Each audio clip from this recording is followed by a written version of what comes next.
Hey, what's happening, everybody? It's Tuesday. We're here. It's September. Wake me up when September ends, am I right? Huh?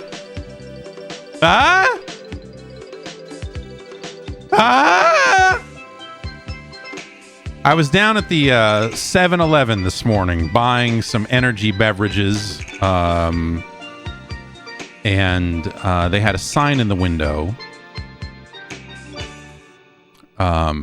They had an exclusive blend of coffee, and I got a little bit closer to the window so that I could read it a little bit better.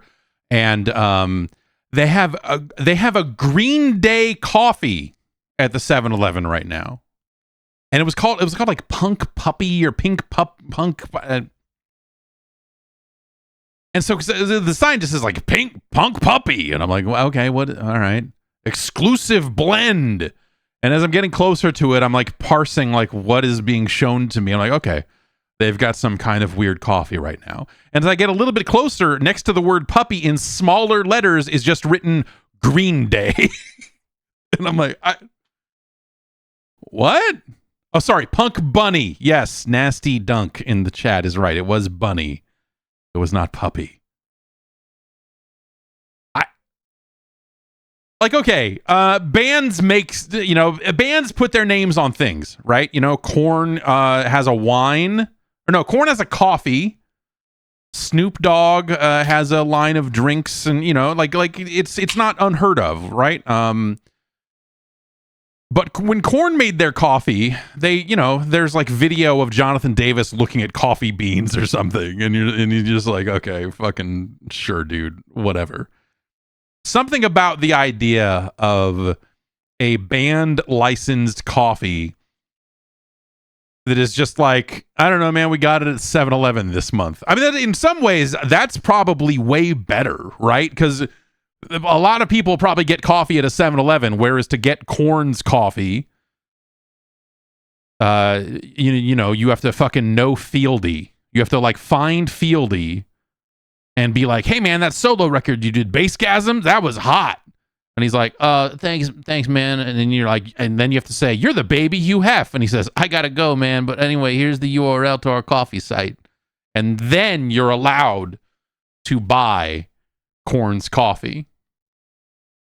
Whereas this is just inside of a 7-Eleven. That's the difference, man. Green Day, they're one step ahead. All those kids who said Green Day sold out when they signed to a major record label back in the 90s, all those kids in my local area who saw Green Day, whether it was at Gilman or in Berkeley or just around anywhere in the Bay Area, if there was a corner of a room, if there was a high school with a deck or something, Green Day would play. And now here we are all these years later. Maybe the kids were right. But whatever. No one cares about selling out anymore. It ain't the 90s. Unless you're playing Call of Duty Black Ops 6, where it is 1991 all the time. I have been playing the Black Ops 6 beta this weekend, which is just it's the multiplayer modes. It's like a few of the modes, and 5 maps or something. They're gonna have another weekend of it next weekend, I believe, where anyone who wants to play it can just get it. And when you're loading up the maps, it says underneath, it says it always has a date, and the date is always it's like March 18th, 1991. You're like, yes, I remember March 18th, 1991. I was in this disused train yard shooting people in the face while jumping through the air and spinning like a fucking maniac. It's a lot of fun. I think the changes they are making to Call of Duty this year are exciting and fucking weird, and they're doing some really interesting things that people will be able to do a lot of really dumb things with. All that omnidirectional movement that they've been talking about. Once you get your hands on it and start using it for yourself, you're like, oh yeah, this is okay.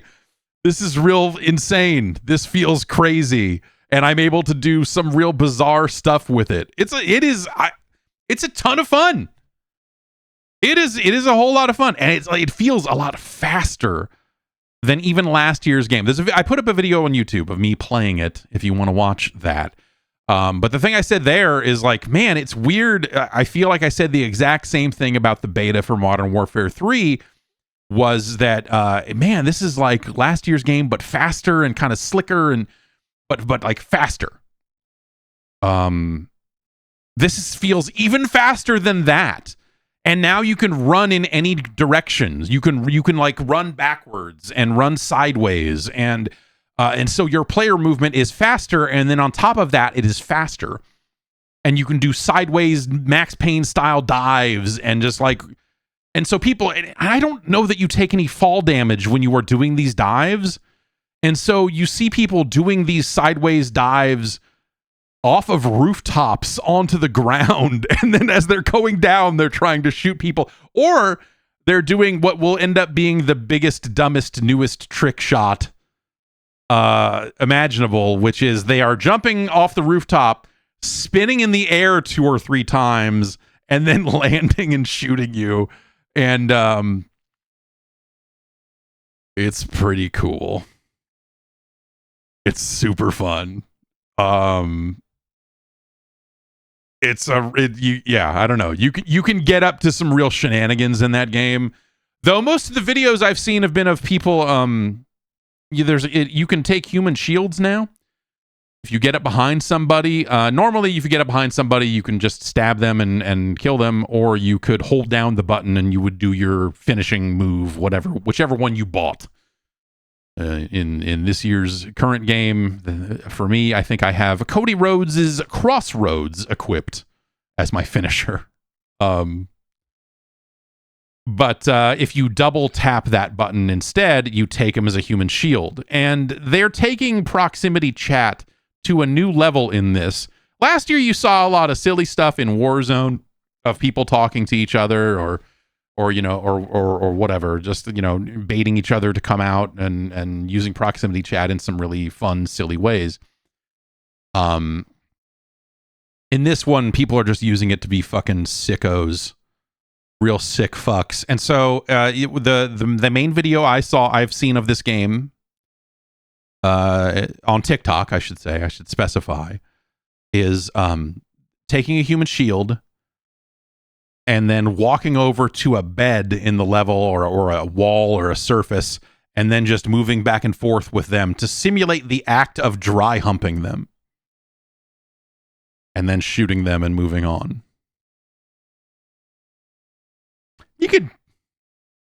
How you feel about that is up to you. I think that's one of those things that if you stare at it long enough and if you think about it long enough, you're like, this probably isn't good. It's probably not good that this is in there. It's funny, but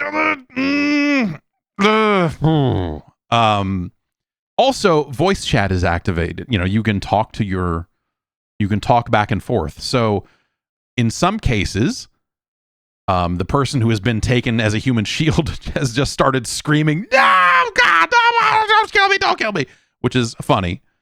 But more often, it is the person taking the human shield that is then being a complete fucking sicko on top of that, of just like, yeah, I'm gonna take you. Yeah, well, that's not my pistol in your back, has been a common phrase I have heard in most of these videos.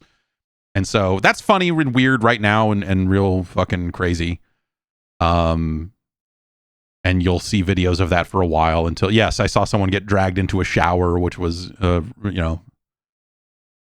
real fucking weird.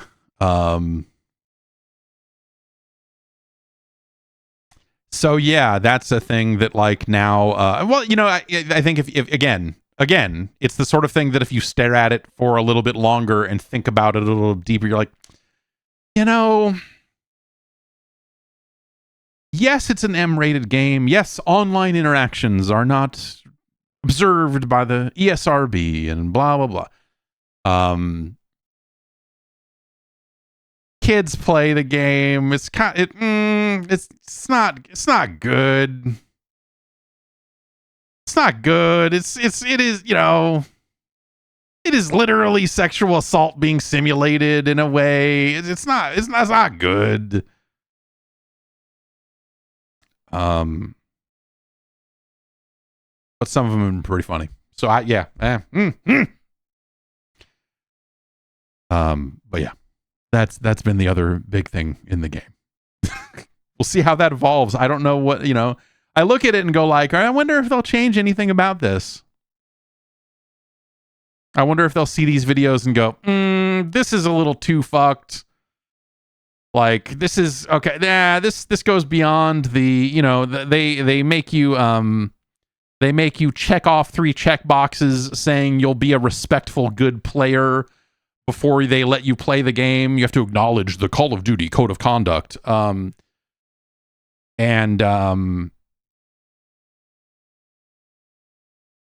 You know, this isn't something, I can't imagine they'll ever ban anyone for this. I mean, depending, you know, because they record all the voice chat, right? So I think if you take it too far on voice chat, regardless of what you're doing in game, they will act on it, right?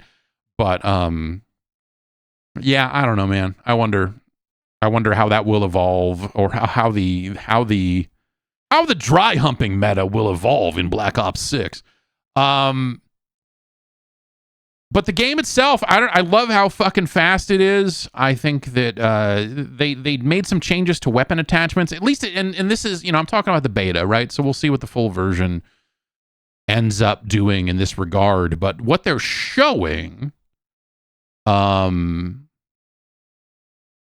is really interesting. So in past games, in just like in the past several years of Call of Duty games, you can take your gun and you can put 5 things on it. That could be a different barrel. That could be an extended magazine. If you want extendos, you could remove the stock or put a different stock on it, a different scope or red dot sight or whatever you're looking for attachment-wise. You can slap shit on your gun.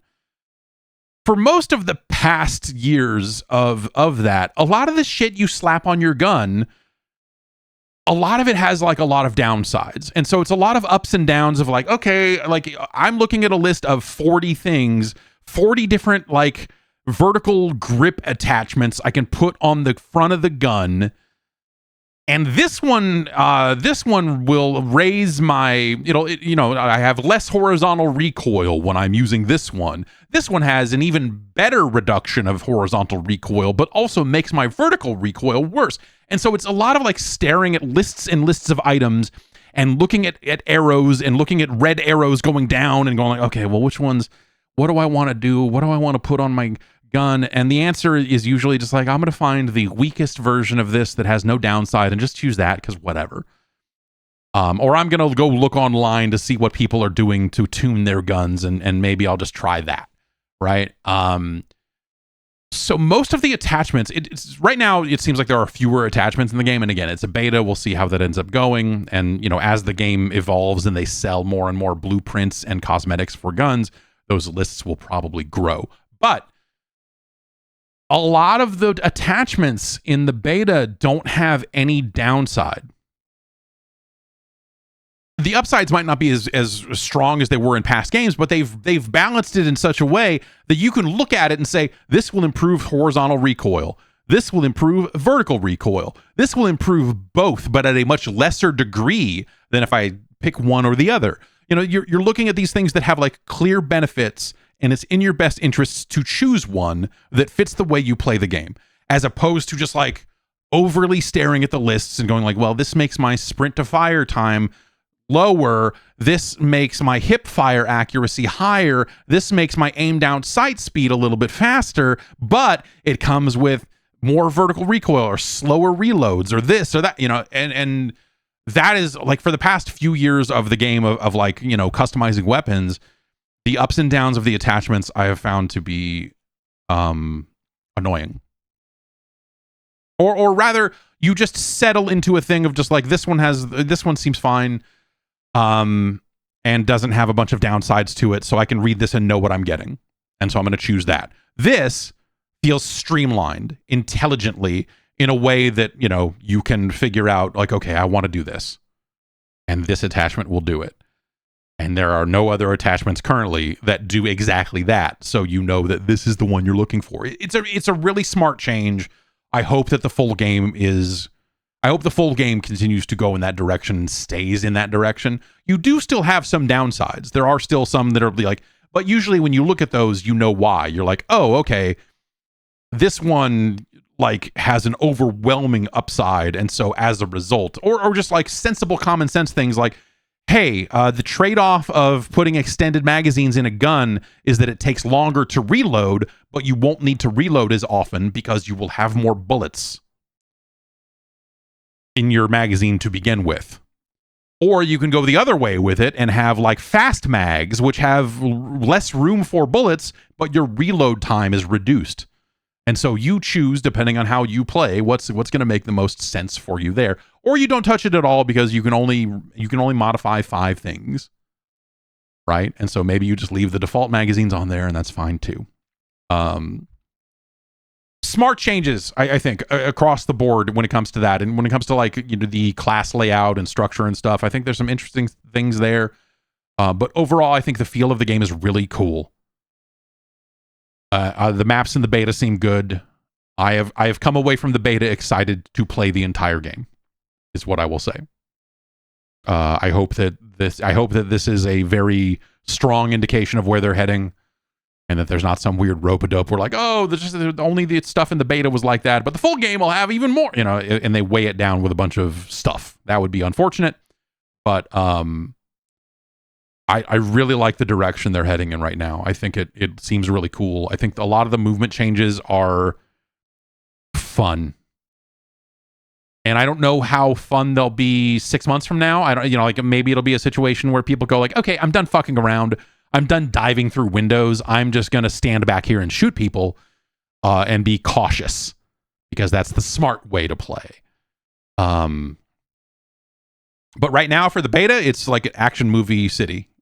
It's people fucking jumping off of stuff. I jumped off a roof into an empty hot tub and then stood up and shot a guy. And I was like, this is great.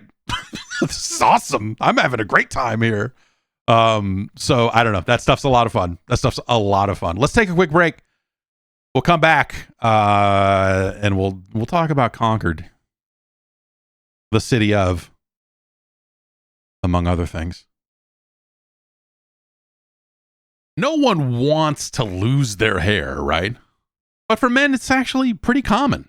But with Hims, the solution is simple. Try Hims hair loss solutions, and you'll be joining hundreds of thousands of subscribers who got their flow back. Hims provides access to a range of hair loss treatments that work, all from the comfort of your couch. Hims makes treating hair loss very simple. They've got doctor-trusted treatment options and clinically proven ingredients like finasteride minoxidil that can regrow hair in as little as 3 to 6 months.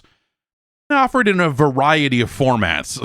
So if a personal chewable was going to work for you, oral, a spray, a serum, whatever works best for you, Hims has it. And the process is simple. It's 100% online. You get online, you fill out a form, you answer some questions. A medical provider will determine if the treatment is right for you. And if you're prescribed, the treatment is sent directly to your door. Hims has hundreds of thousands of trusted subscribers. So if you feel like you're losing a part of yourself with your hair loss, get Hims and get that confidence back. Start your free online visit today at hims.com/Jeff. That's HIMS.com/Jeff for your personalized hair loss treatment options. hims.com/Jeff. Results vary based on studies of topical and oral minoxidil. Prescription products require an online consultation with a healthcare provider who will determine if a prescription is appropriate. Restrictions apply. See website for full details and important safety information. All right, we're back. Let's get into the news. Grand opening, grand closing today in video game news, as the multiplayer shooter Concord is being prepared to be yanked from sale. This was just announced this morning on the PlayStation blog from one Ryan Ellis, the game director of Firewalk Studios, which is the studio that developed the game. They're going to take the game offline this week, September 6th. That is Friday. That will be basically, the game will have been live for 2 weeks. The game was, they have pulled it from sale basically 11 days after its launch. They claim that this is not the end for, well, they make a wishy-washy, they make a kind of non-committal claim here, but I'll read this. Concord fans, we've been listening closely to your feedback since the launch of Concord on PlayStation 5 and PC, and want to thank everyone who has joined the journey aboard the North Star. Your support and the passionate community that has grown around the game has meant the world to us. However, while many qualities of the experience resonated with players, we also recognize that other aspects of the game and our initial launch didn't land the way we'd intended. Therefore, at this time, we have decided to take the game offline beginning September 6th, 2024, and explore options, including those that will better reach our players. While we determine the best path ahead, Concord sales will cease immediately, and we will begin to offer a full refund for all who purchased the game on PlayStation 5 or PC. If you purchased the game for PS5 from the PlayStation Store or PlayStation Direct, a refund will be issued back to your original payment method. Customers who purchase from other digital storefronts will also be refunded. More information from Steam and Epic below. Once refunded, players will no longer have access to the game. For customers who've purchased a physical copy at a retailer location outside of PlayStation directly, please refer to the refund process of the retailer you purchased it from to obtain your refund. Now, that's kind of a crappy way to do this, because the refund process of the retailer you probably purchased it from is that once you've opened the game, you cannot return it. Right? And that's a pretty standard policy now for video games. How many people bought physical copies of the game? So that, you know. So for I guess like my point there is for that to be the policy. It's weird that they did not launch any kind of like, hey, if you bought a physical copy, then contact us with your proof of purchase, or hey, we're working with retailers to ensure that they will take the copies back, even though they've been opened, or whatever. For it to just be like, refer to them, because they're going to be like, no, what, no.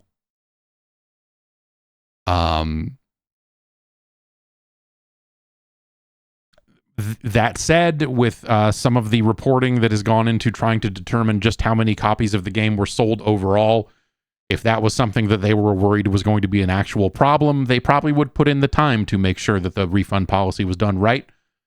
You have to imagine. So, you know, analysts were kind of trying to walk backwards through this and figure out how many copies of the game were sold. With the general implication from some of the reporting that IGN did over the weekend being that, you know, maybe the PC version sold around 10,000 copies, and then maybe they did another 15 on PlayStation. So if we're talking about 15,000 copies on PlayStation, let's assume they're wrong and assume it's 20,000, just for funsies. What percentage of those players do you think bought a physical copy of the game? It's got to be a low number. It's got to be a low number. So maybe that's just not a real issue. Well, but you know, so the language here is, while we determine the best path ahead. The best path ahead may be the game is done and we're not bringing it back. They may spend some time looking at it and go, that's that, I guess. It's a very non-committal thing, because, and also, I do not think that this would be a dramatically different story if the game had launched as a free-to-play game. That's the thing that people keep going to is like, well, their big mistake was charging money for it. Like, okay, sure. But it is still like the problems with that game are not like that they sold it for money. It's that they launched it into a very crowded landscape. They launched it a couple of weeks before the Call of Duty beta happened. Deadlock happened. Became a public thing that, these are things that are not helping them. But like even without those kind of new launches, it's a game that fails to distinguish. Its biggest problem is that it's a game launching into probably the most crowded and the most calcified, one of the more calcified player bases, where those players have chosen the games they want to play, and Concord did not do enough to distinguish itself from the competition. You could market it. Sony did not spend a ton of time marketing it. They made a controller, so at some point someone signed off on let's make controllers based on this game. They did show it to press at one point prior to launch. That was at Summer Games Fest. They showed it off to media.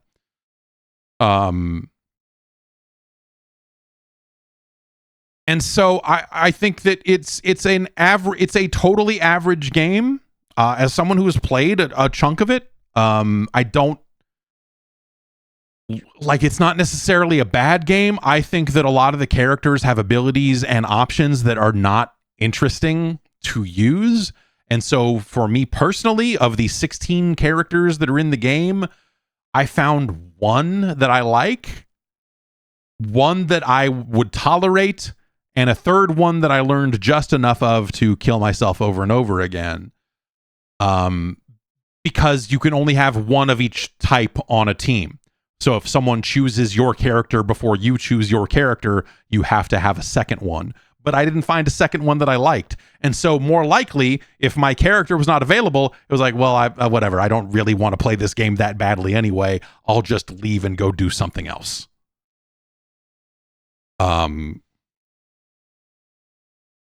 It is not Overwatch qualitatively. It's not to say that it's necessarily a bad game. That's been the thing I've kind of maintained all along, is that like it's not a bad game.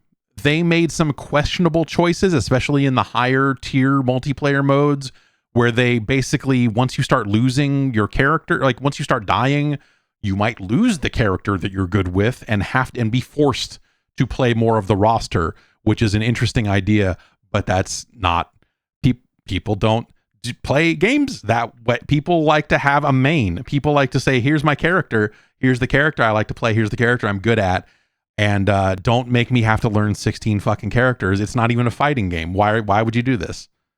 Why would you make this a thing here? Obviously, this is not the first game in this genre to limit people to one of a character per team. But I think a lot of the other games doing that have other things going for it that make you want to play it. And Concord, I don't think, has that. A lot of the maps and stuff in Concord were kind of featureless. I don't know. It felt like these big open corridors, the same way like Destiny PvP maps would feel sometime. Where it was just like, hey, in this side corridor, we put a big rectangular block in here. You could run around it or you could jump over it. It's taller than you are. And like the number of areas in the game that were just like, here's a big ass open room with some rectangular blocks in it. You're like, okay. And they gussy it up and try to, they science fiction it up a little bit. But like, I don't think it has very good map design. I think that a lot of the characters are not that fun to play. I think that as a hero shooter, they don't do enough to distinguish the look and feel of the characters in ways that help people get used to it. I think that the general pace of the combat being something that more closely resembles the pace of like Destiny or like Halo PvP, like the movement speed and such, is something that you could kind of take it or leave it. I think if the end result of the game is that it just ended up feeling very slow, and not in like a tactical way. So really the only thing they had going for it, and the way they tried to market that game was, we've got a weekly cutscene. Like, okay. Those cutscenes were not good or especially funny, and did not, the two we got to see, basically, unless, well, I don't know, it's a new week. Maybe the third one is available now.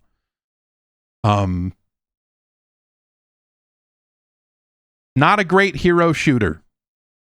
I don't even like calling it a hero shooter, because I do not feel those characters are heroes. I don't feel like they have enough to distinguish themselves in ways that you would consider it to be a hero shooter. You know what I mean? I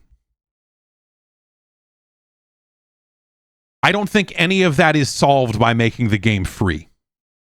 I don't think any of that is solved by saying, now you can purchase another skin for the pistol man. Now you can purchase another skin for the guy with the assault rifle. Teo, his name. His name is Teo. Teo.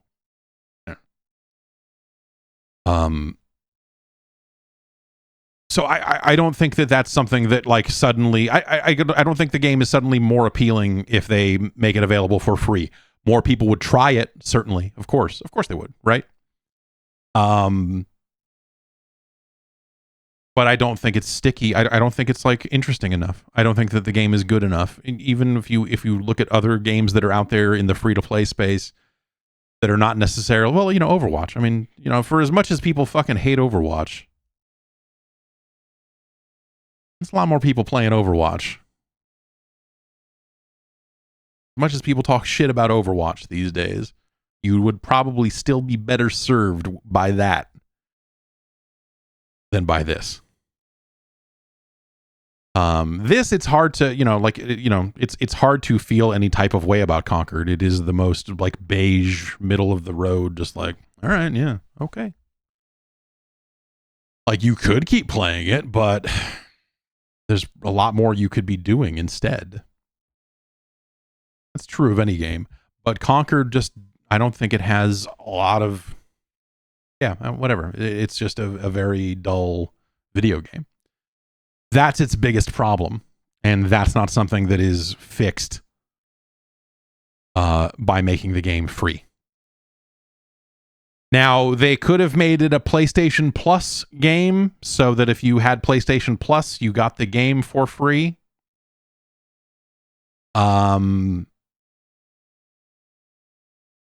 And maybe that's the way they bring it back, but they didn't have to shut it down. If that was going to be the play, they don't have to shut it down to do that. They just go like, hey, by the way, this game's on PlayStation Plus now. But I just don't think the interest is there. No one is checking for Concord. No one is like, what's going on in the world of Concord? I heard about this game. It was more likely, the discussion instead was, wait, what is that? Or with people that had heard of it before, they were like, oh, that came out? Huh. Not in a, oh, I need to play that. It was more of just a, okay. I think the ship has sailed on that. I don't know, unless you're doing massive retooling, and you're going to launch it as a different thing and say, hey, we think we have a better game now. I don't think any of the quick fix type stuff that you would do in terms of, changing the model or hey, it's a PlayStation Plus game or whatever. I don't think any of that fixes this situation. It may extend it.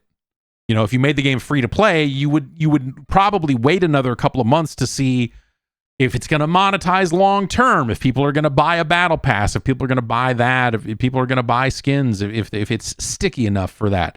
You would probably wait just a little bit to see how that end of it would pan out. And so with none of that in place, they just look at it and go like, okay, this is a game that needs 10 players online in order for it to run at all.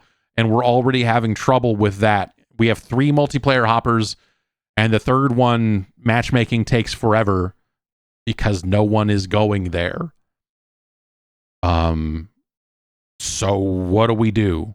And I think what they do is they walk away from it. I don't, you know, unless they've got unless they've got a big idea and they've got that big idea soon so that they can start rolling on it. I don't think that it's hard for me to see a world in which this game comes back. It's not a multiverses situation. With multiverses, it was like, okay, there's like a clear cut like monetization path here. Like you see it as a business. The game just needs work. The game is just like broken in a few too many ways. Like when multiverses went offline and they said, we're going to bring it back,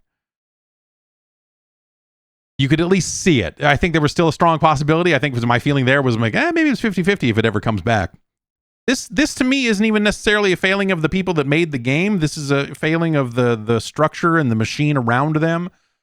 I don't know what all happened on that front, but you know, remember that like this game was in development for a pretty long time. People keep throwing around this 8 years number, which is a weird. Okay, so Firewalk, the studio that is attached to the game that made the game, that studio has only existed for like 6 years. So the 8 years number already seems kind of weird. Now, Firewalk was originally founded under the auspices of a company called Probably Monsters, which is Harold Ryan, one of the higher ups at Bungie. He left and then a bunch of other Bungie people. That happened 8 years ago. So Probably Monsters has been around for 8 years, but 2 years in or however long in, they started up Firewalk. Firewalk started working on this game. Now, they did not immediately sit down and go into full production on Concord, right? They almost certainly spent a long time prototyping and pre-production and throwing things away. And because if you look at this game and what it is, this game does not take 8 years to make. This game takes 8 years to make if you count all the time they spent going, what do we want to make? All right, we all left our jobs at these other studios to make something new. What's it going to be? And we're going to start from scratch and figure out what it's going to be. That process maybe takes the 6 years. That process and the 2 years of incubation time or whatever was happening at Probably Monsters before Firewalk was started up proper, right? I can only really guess at that stuff, but this game did not just hatch in this form. This game was not 6 or 8 years of them making exactly this. This was them spending a good long time going, what do we want to do? And then along the way, probably running into trouble and pivoting. Well, because remember, at some point, Sony purchased this studio. And, people go like, oh, well, they must have really believed in the game. Or the game, or the studio was having trouble meeting deadlines and Sony ended up owning it through part of a contract. And, maybe they missed a bunch of milestones and, Sony bought them for $9. Like maybe they really like the team, even if the game isn't. This. I was talking about this last week because they do have job openings on the Firewalk website that some of those don't necessarily sound like they are jobs for Concord. Assuming that website is kept up to date, hey, you're in the middle of shipping a game. Who has time to go edit the job listings to make sure that they're correct, right? So it's entirely possible that that's just wrong too. We had a regime change at Sony. We've had a bunch of layoffs internally at Sony across a lot of different disciplines. I think that Sony's appetite for the live service stuff, remember they were there saying, we got 12 live service games in the works and we want to ship 12 of these and do that. They wanted to push into that space and they still do because that's, they just want to probably have a more well-rounded portfolio. But I do think that they probably ran into some, whether it's Bungie missing some of their targets on Destiny and, some of the thoughts around what is a live service game in 2026 and what do we actually want to make here? What do we really want to, and the answer is money. The answer is always money. What do we want to make? It's money.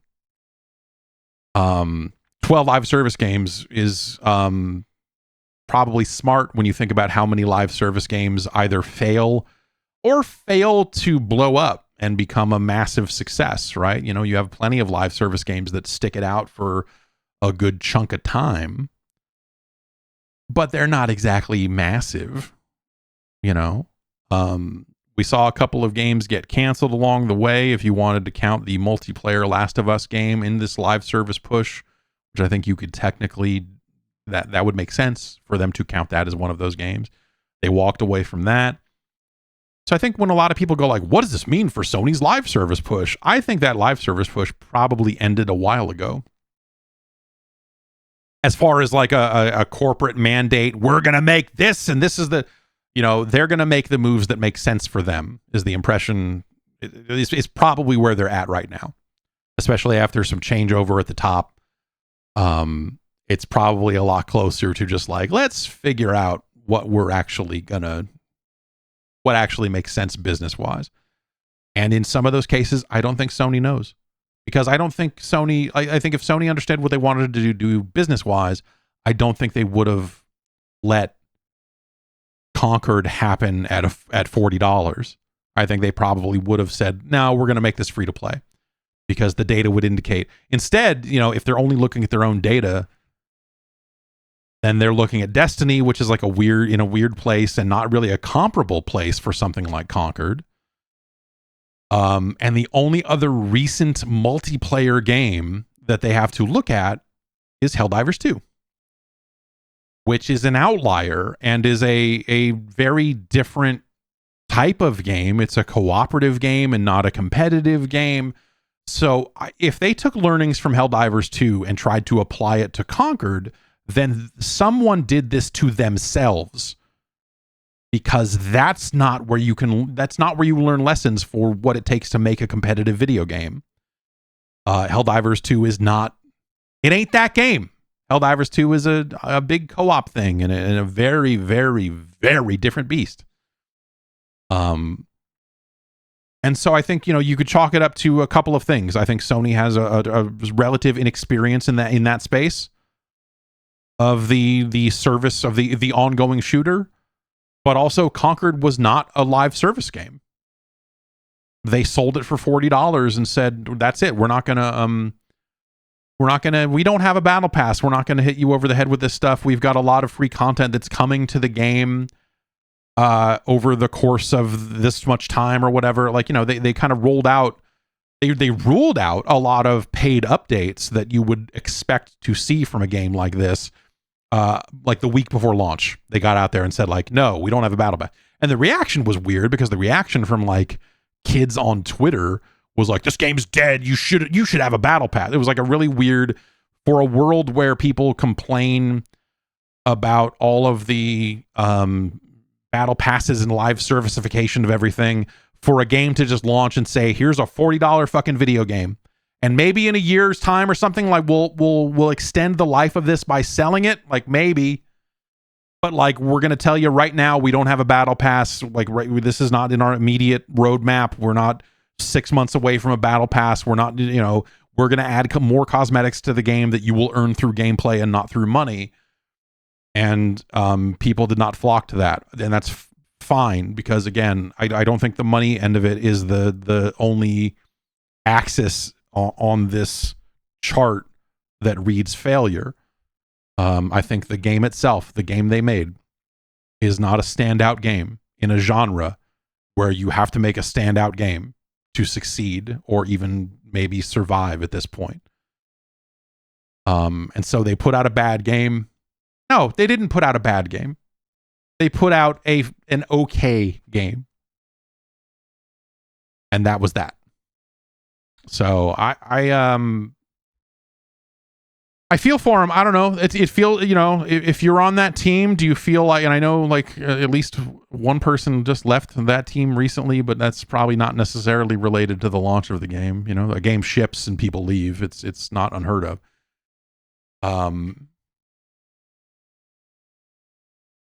But like, are you left feeling like you just got walked, like your publisher walked you into a brick fucking wall? Your publisher walked you into an empty featureless room and closed the door behind you, and you're like, oh no. The business intelligence surrounding this game feels like it was off, or perhaps nil. But also I don't think the game itself distinguishes itself in ways that do it any favors.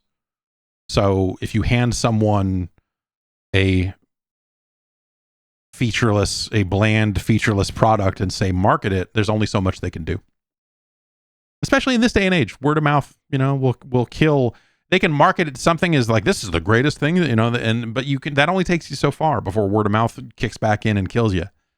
You can't lie to the kids the same way you could 30 years ago. They will get you. So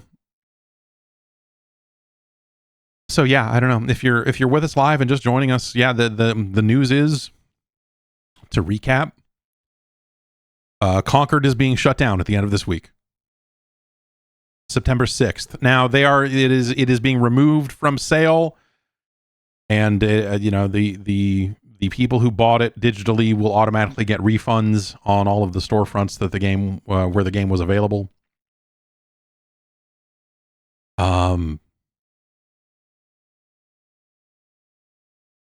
And that's that. In a related story,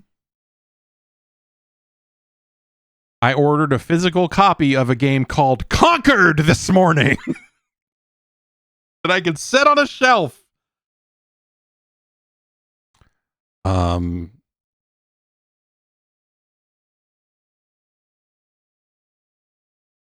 And we'll see. We'll see what happens with that. I don't know. I am curious to see what happens when you put that disc in on September 7th. A date that will live in infamy. But yeah, there are physical at first I wasn't even sure if they made physical copies of the game. But I went ahead and purchased one as something of a rarity.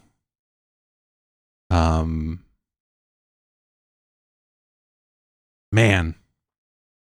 Mind-blowing. 2 weeks. 2 weeks. That's how, I mean, for them to pull it 2 weeks in tells you everything you need to know about how many copies, like, because there's been some debate about that, right? Because people use people like to use the Steam concurrence number, and it is not a good number for a lot of reasons, because concurrents are not the same as how many people touched a game in a certain given day or week or month, or how many people purchased a game. But you can infer, right? You can walk into those numbers. You can back your way into something resembling, you can math your way into a yes or a no, or a general feeling, right? And nothing about the Concord concurrent number on Steam told a good story. So they're packing it in, and yeah, exactly. Little Akiba Games says they couldn't drag it out. They were having trouble getting enough people signed on at once to have functional lobbies. You have to pack it up at that point. Yeah, I agree. Like I said, I have not played the game in the last week or so, I guess. But when I was playing it the prior week, its launch weekend, when ostensibly more people should be playing it, and I was trying to play the highest tier of matchmaking, which they lowered or removed the level requirement on already after launch, because presumably not enough people were in there looking for a match, and it took me over 6 minutes on their launch weekend to find a match.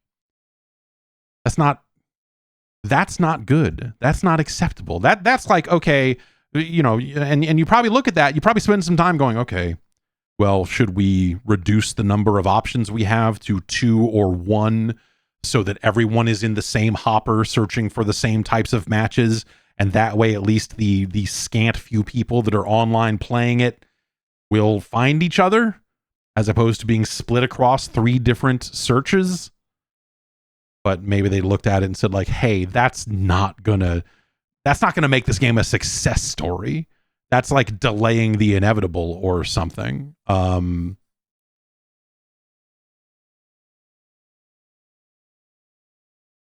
So yeah, if the numbers are that low, it's a game that where you need to have 10 people in the same place in the same multiplayer hopper at the same time to find a match, right? Because it's 5v5.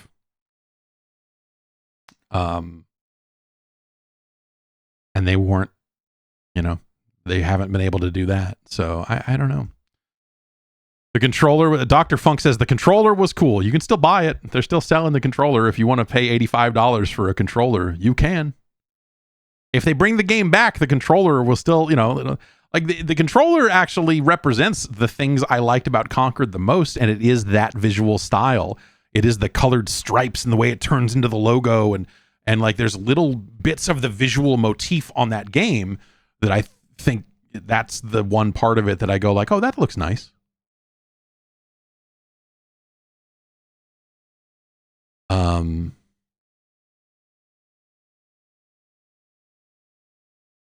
I'm going to say this is unprecedented, right? I can't think of, I mean, certainly from a first party studio.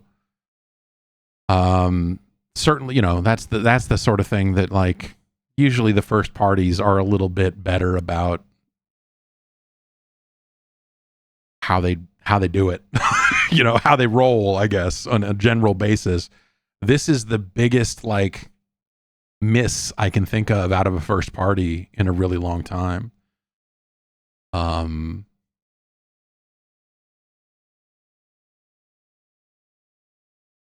People say, I mean, Anthem is not a first party game, but Anthem survived. Anthem is still up today.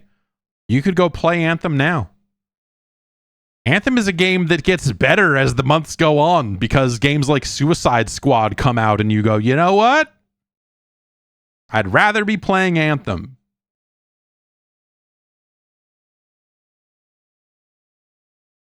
I don't know. I'm not going to say I'm at a loss for words because obviously I just talked about it for 40 minutes or whatever it was, but like this is crazy. Unprecedented, like I said. I cannot think of another situation. Like the closest things become things like Cyberpunk where, they shipped a very buggy game and then Sony said, "We're pulling your game off the stores because you said a bunch of weird stuff about return policy stuff without coming to us first and talking about it. What the fuck is wrong with you?"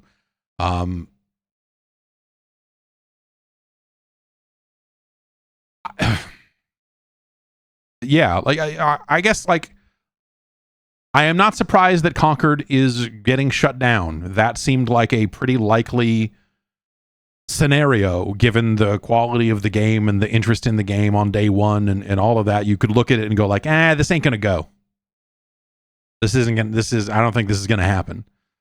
But even then you're like, probably like 6 months. Maybe they'll make it a year. Yeah, Foam Stars is still up. Foam Stars is going to transition to free to play in about a month's time. That was the news last week, is that Foam Stars is going to go free to play. I feel for a world where Rumbleverse got shut down. Like,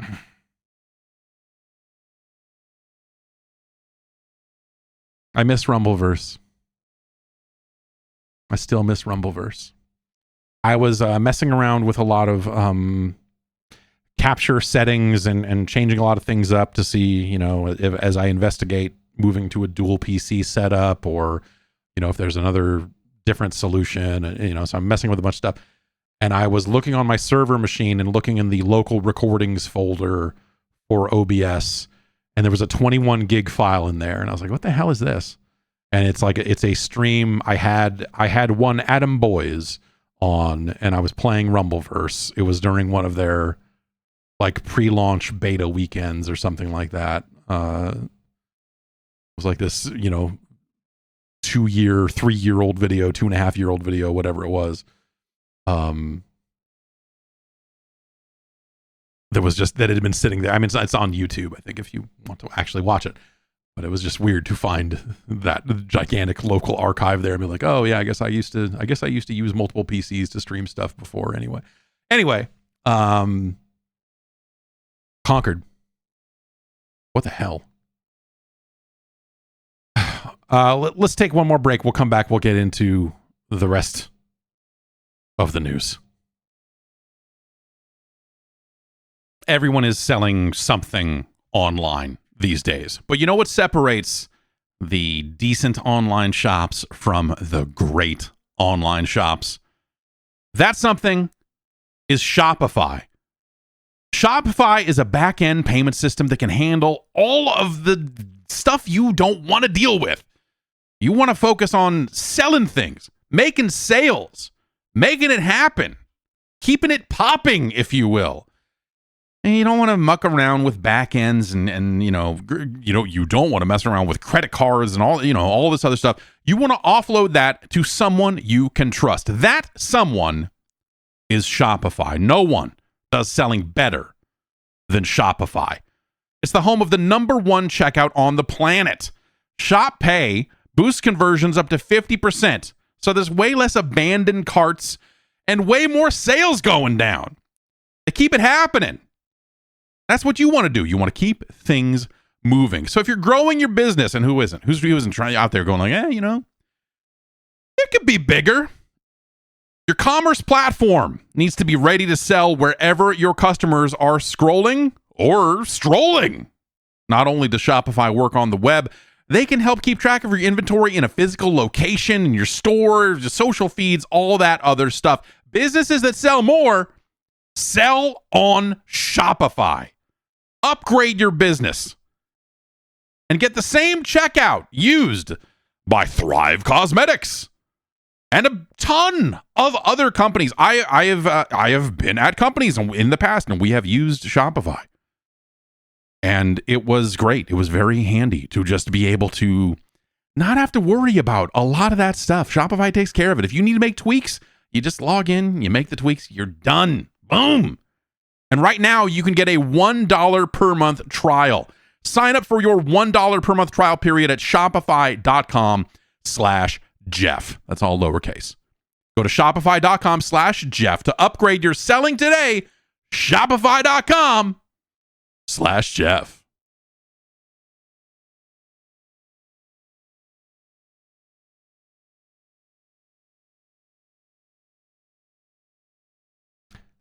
We're back with the rest of the news. Annapurna is going to be co-financing Control 2. This is a statement coming from Remedy. And also Annapurna is going to be looking to, represent and also bring Remedy's properties to television and film, which is kind of cool. It's not a super long statement. It's a press release basically saying, hey, they refer to it as a strategic cooperation agreement. Annapurna Interactive is, they have been publishing indie games for a number of years now. It's what is her name? It's what the heck? Let me look it up. Larry Ellison's daughter, Megan Ellison. Megan Ellison is the founder of Annapurna Pictures, and they started a game division and have published a number of games over the years. I feel like Annapurna had a really great early run, and as they kind of started publishing more and more stuff, like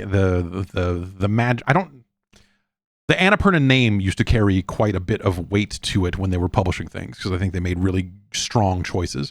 And I think they maybe they made a few that were less strong, or they just started publishing more stuff. It's not quite as, it doesn't seem like it's quite as strong of a name as it was, let's say, 3 or 4 years ago.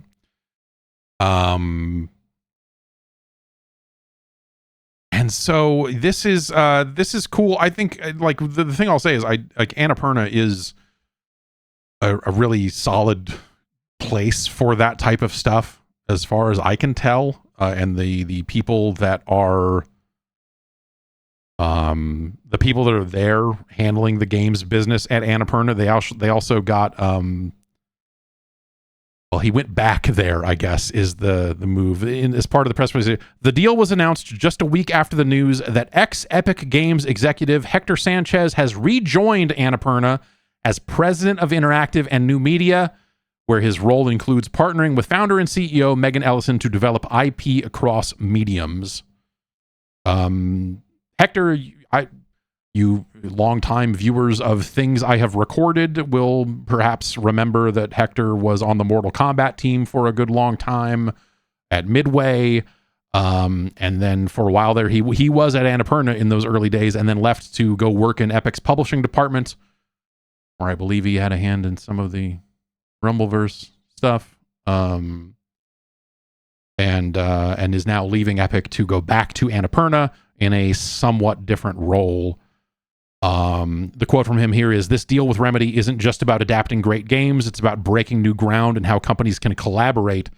By backing Remedy's move towards self-publishing, we're putting our faith in their vision.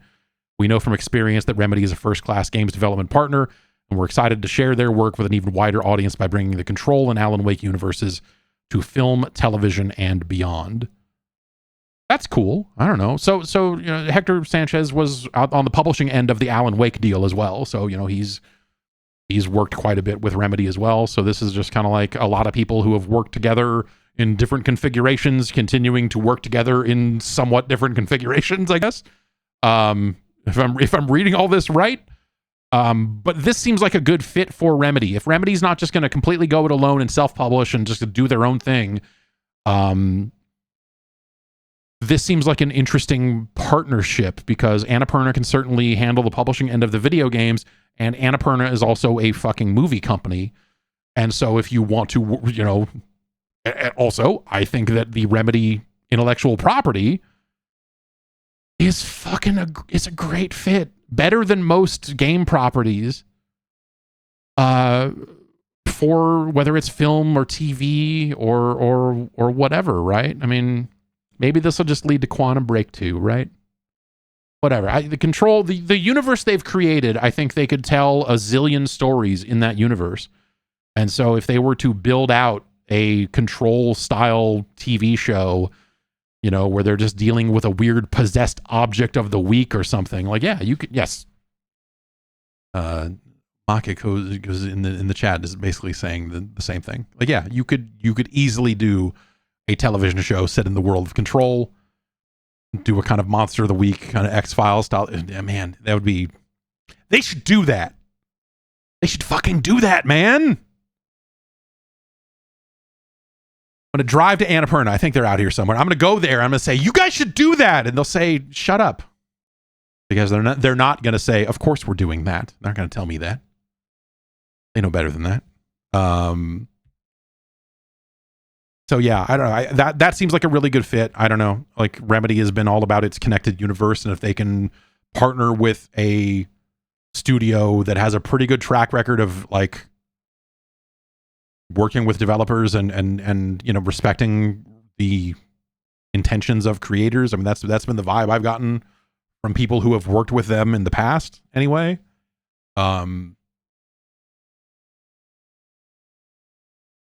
Yeah, I don't know, man. Sam Lake writing television, like what do we get at, you know, or you know, leading a writing team or consulting on a writing team because he's got bigger fish to fry. Like, you know, there's a quote from Sam Lake here. It says, "I'm absolutely thrilled by this opportunity to expand the story of Alan Wake and our whole Remedy connected universe to mediums beyond games, and to build all of this in close collaboration, games, film, TV, and other mediums, as well as one unified vision. I trust Annapurna are the perfect partner for us to make this dream come true."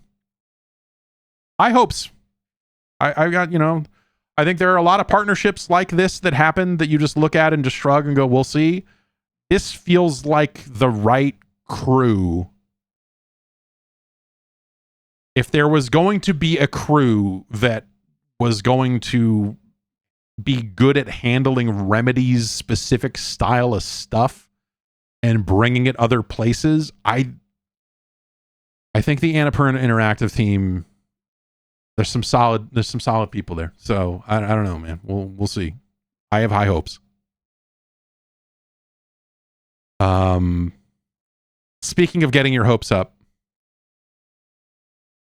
Eurogamer reports that the official social media accounts for Tony Hawk's Pro Skater have been freshened up As a result of the impending 25th anniversary of that franchise, because Tony Hawk's Pro Skater is apparently like 25 years old this year. So is Eurogamer, for the record. Congratulations to Eurogamer.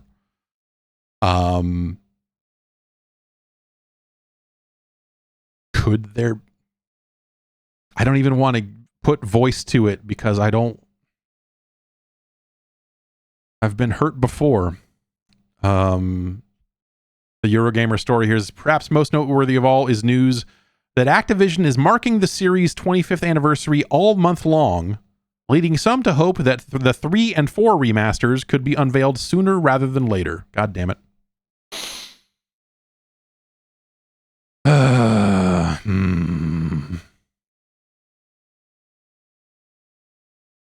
They should do that. They should put out a game that has Tony Hawk's Pro Skater 3 and 4. That was something that I think everyone, or, certainly me, as a part of everyone, said that, that you greenlight that game for good vibes.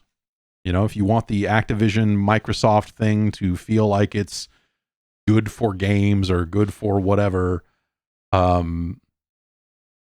I think picking up the thing that Activision cast off and saying, no, we're gonna make this, I think is a good. I think that would do well for the amount of money it would probably take to create it, especially because a lot of the tech is probably done, assuming you could reuse any of it and that team hasn't just scattered to the fucking winds. I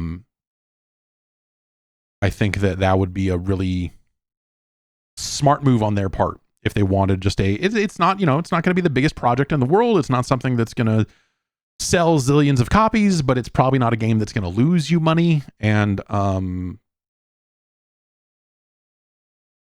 would, people would feel good about it. People would go, oh man, cool. Microsoft is cooler than Activision. Activision, man, and Bobby Kotick was never going to make this happen. Thanks to Microsoft for stepping in and making it real. That's valuable. And again, I don't think it's a game that would lose money, but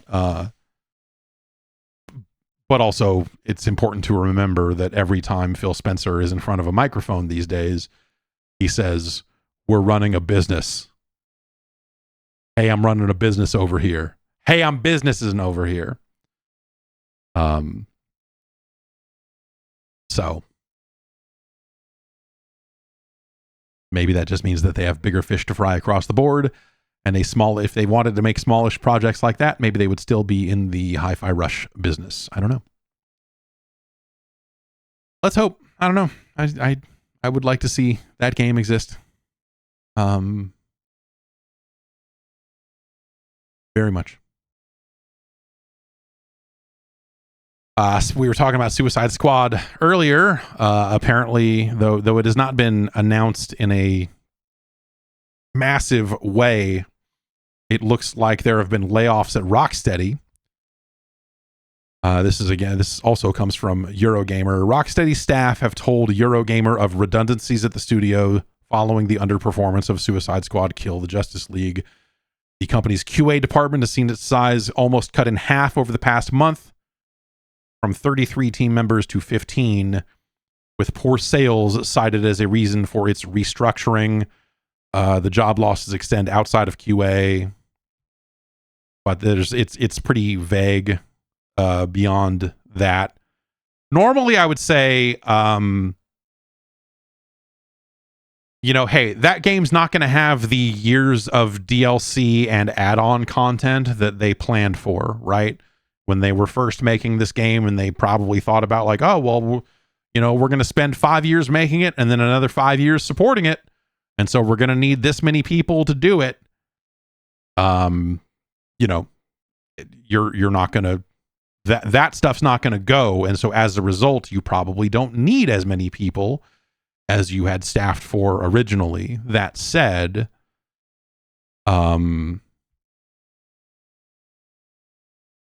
it ain't QA's fault that game did the way it did. But it never, layoffs never work that way, right? If we were laying off the people that actually were to blame. Well, that'd be nice. But yeah, I don't know. There's a bit here. There's Rocksteady staff who requested to remain anonymous told Eurogamer that the loss of so many roles in the QA department, including team members with specialized knowledge, would leave their remaining colleagues shouldered with more work. There's also been an acknowledgement by Rocksteady's senior management that product quality will now suffer as a result. Not a great place to be. Not a position of strength if you're thinking about what is next for that studio and what's the next swing they're gonna take, if they're even allowed to take another swing, right? If they were not going to be allowed to take another swing, they'd probably all be gone, right?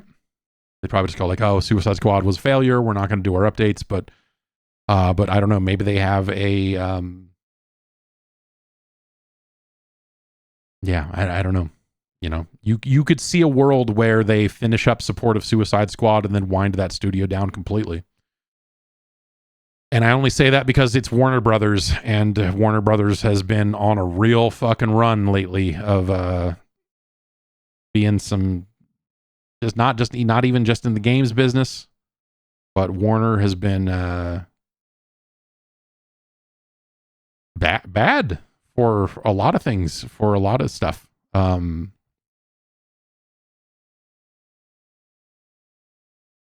So yeah, I that's well, yeah, there's not too many more details to be had there because Warner, I don't believe Warner has not responded to a request for comment from Eurogamer on this, so there's no like official, hey, here's what we did and why. But pretty easy to infer both from the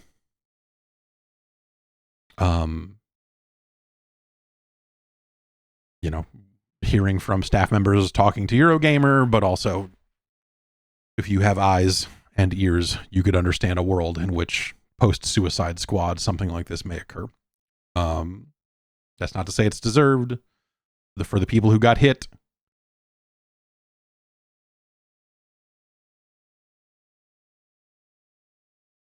People keep talking about the PlayStation 5 Pro.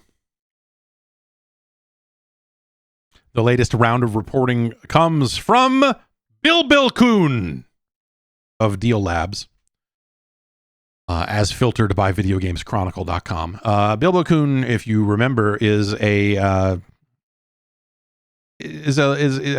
leaked a lot of things over the years and seems to be scraping Sony backends for data in some cases, but you know, some of this stuff seems to be coming from other sources, but Bill Kuhn's track record for stuff is usually fairly solid because a lot of it seems like it's coming out of scraping Sony's back end directly to find box art for unannounced things. And you know, you can infer that like, hey, if it's getting pushed to the live servers, then that probably means they're going to announce it real soon. I don't know if that's the case here, because this is hardware and that's kind of a weird thing to find on Sony's back end, but maybe the back end contains the entire PlayStation Direct store as well. That would make sense. Anyway, the report is that the console will be announced very soon, with the official announcement said to be made during the first half of September.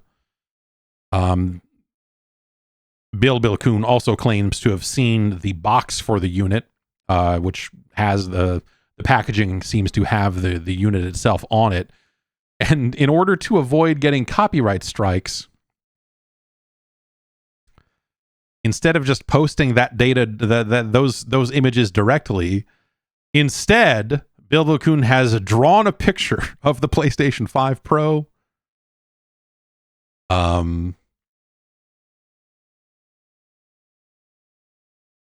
It's still a white console. It's the same color as the original one. It seems like the big difference is that it's got racing stripes on it.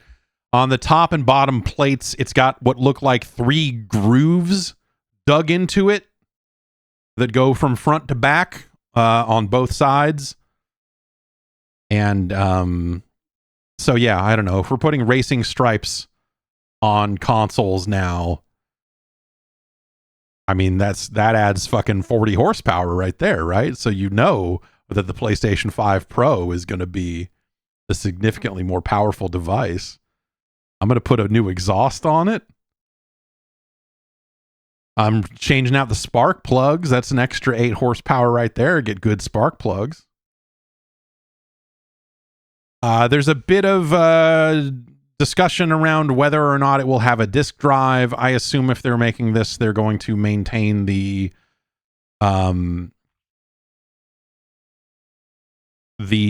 options that they offer today in terms of like, hey, you could go buy a drive and bolt it to this thing if you want, or you could buy it with the drive packed in. Do you? That would be my expectation anyway, is that they would allow that, and then that means they would have to sell different bottom plate that has the grooves in it, right? For the drive bump. I don't know. That's it. That you know, but if it's filtering out to, again, I feel like when we're discussing things found by Bill Coon, we're usually talking about things that are kind of right around the corner, because again, I think a lot of the stuff that person is finding is coming out of Sony's own back end, which they don't push things to that back end unless the announcements are relatively imminent. Obviously, this kind of comes on the heels of Gamescom chatter, where a lot of developers were just talking about this thing very openly to the press, in a relatively off the record kind of way, just kind of saying, we're building this for Pro as well. So if they're already taking this console into consideration when building their games, that probably means we're in a similar phase that we were with the PS4 Pro, where they've got to submit their games their games have to be PS5 Pro compatible in some way, shape, or form already when they go in for submission, if I had to guess.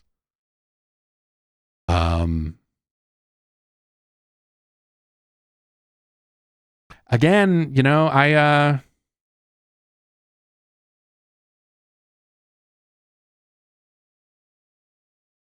I would love to see some kind of indication about what this thing. I mean, we've seen the stats, right? The specs sheet leaked. Sony hit people with copyright strikes who posted the documents from their developer portal. So we talked about the stats on this thing a while ago, but I just want to see how that's going to translate into making games run better, noticeably better. How much will one have to pay in order to experience a professional PlayStation 5? Those are all my big questions, I guess. Show me a game and tell me what the difference is. Walk me through it and say, hey, because of our our upscaled AI powered upscale rendering thing that we're not going to use the words DLSS because we've got, what is it? It's PSSS, right? PlayStation's SSSS.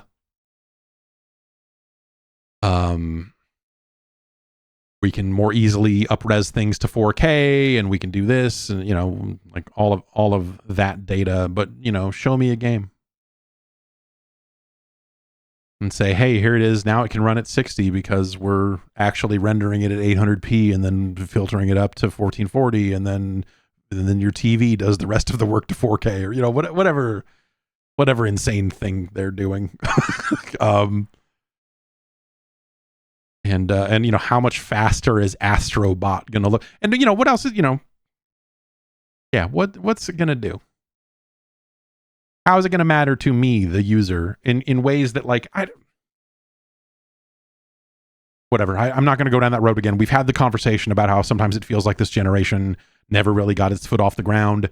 It's impossible for me to sit here and think about a PlayStation 5 Pro in a world where sometimes the PlayStation 5 seems like a weird sell, and like, just this whole generation has felt off. I hear that from you, the audience, a lot.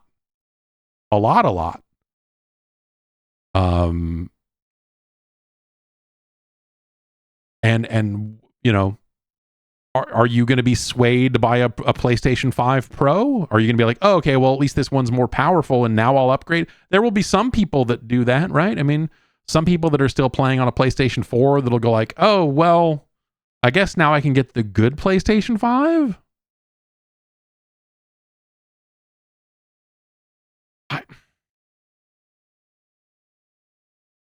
People in the chat do not seem excited. Nanopus says, honestly, a PS5 Pro being released will make me less likely to buy a Sony console in the future. I mean, I see where you're coming from. I don't think that's necessarily like going to be a widespread point of view. There will definitely be people who go like, hey, why would I buy this if I'm not going to get that many years out of it? To which I would say, I mean, you kind of got, by the time this thing ships, like assuming this thing is out this year, the PS5 was late 2020, right? It's all such a blur. Yeah, November 2020. So that'll be 4 years. Which is sort of, I mean, I don't know. I would feel better about 5. Because at least with 5 years, you go like, oh, that's how console generations sort of used to be, is like a 5-year cycle. So,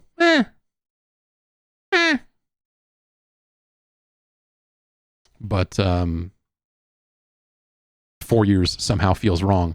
But again, I think a lot of that just comes out to like, are the games and how the games run and how the games look, and did the PS5 ever feel powerful outside of a handful of launch games that had like 0 load times, and like, you know, how many games make good on the initial promise of the PlayStation 5? It's just Spider-Man and Ratchet and Clank, right? Not to say that other games don't load faster than they would have, but the whole like, I'm going to push this button and I'm going to launch from this activity card and then here I am in the game. That's not how any of this worked.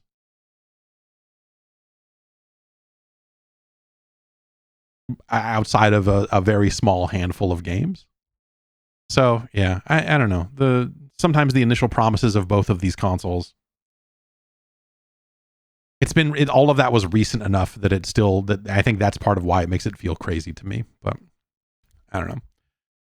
Hopoo Games, the creators of the Risk of Rain, or the creators of Risk of Rain, have joined Valve.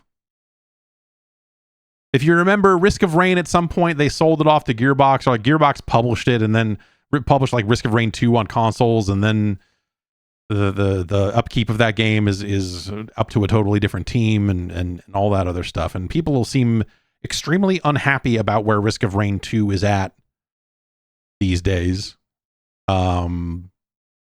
And the things that, have happened to Risk of Rain 2 under Gearbox's watchful eyes, I guess.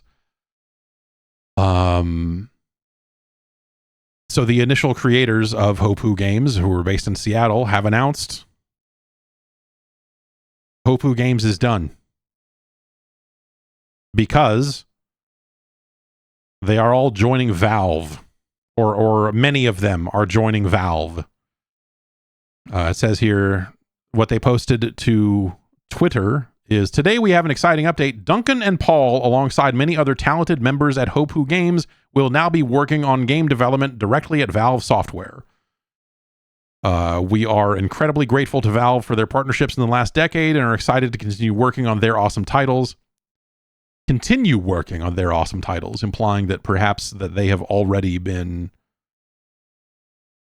working on some Valve-related stuff. However,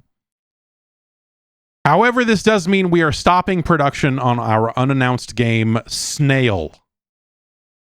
So Snail is now going on the shelf next to Valley of the Gods, I guess, in terms of studios that joined Valve and stopped working on the game they were making. It's been an exciting and transformative 12 years. We feel lucky for the opportunities we've had and deeply appreciate both our team and fans that have supported us and our games. We love making games and will continue to do so. We're excited to be working side by side with the talented people of Valve, but for now, sleep tight, Hopoo Games. So, there you go. No more snail. And so that, yeah, I don't know. They're joining Valve to work on something. I don't know. Are they going to join the Deadlock team? Are they gonna go fix TF2 the rest of the way? Are they gonna go work on something completely new? Who could say? Who knows what the fuck Valve is doing at any given time, right? You can sit here and think you know what Valve is doing because they're doing it out in plain sight now with something like Deadlock, but at the end of the day, they could have 4 more things brewing right now and you'd never know. Until they accidentally push a patch for Left 4 Dead 2 that has references to a map that some fucking lunatic who has devoted their lives to staring at patches to Valve games so that they can try to figure out what the fuck Valve is working on at any given time. And then that person will have an inscrutable update. Okay, if we look at this, I'm pretty sure they're working on a standalone VR headset, and also at one point in time they're working on Left 4 Dead 3, but this hasn't been touched in a long time, so that's probably dead, and so now they're working on... Yeah.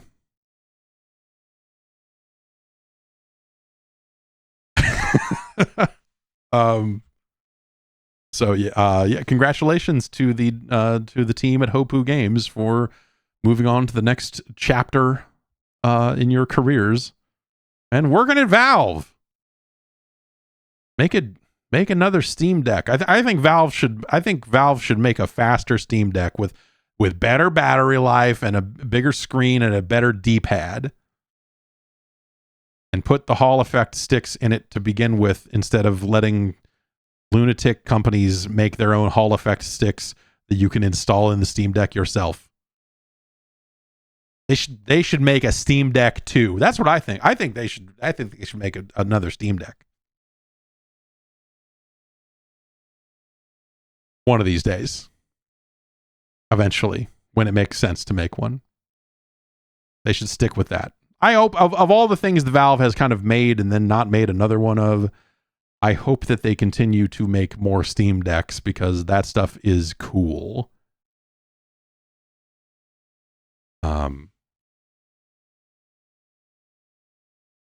But yeah, I don't know.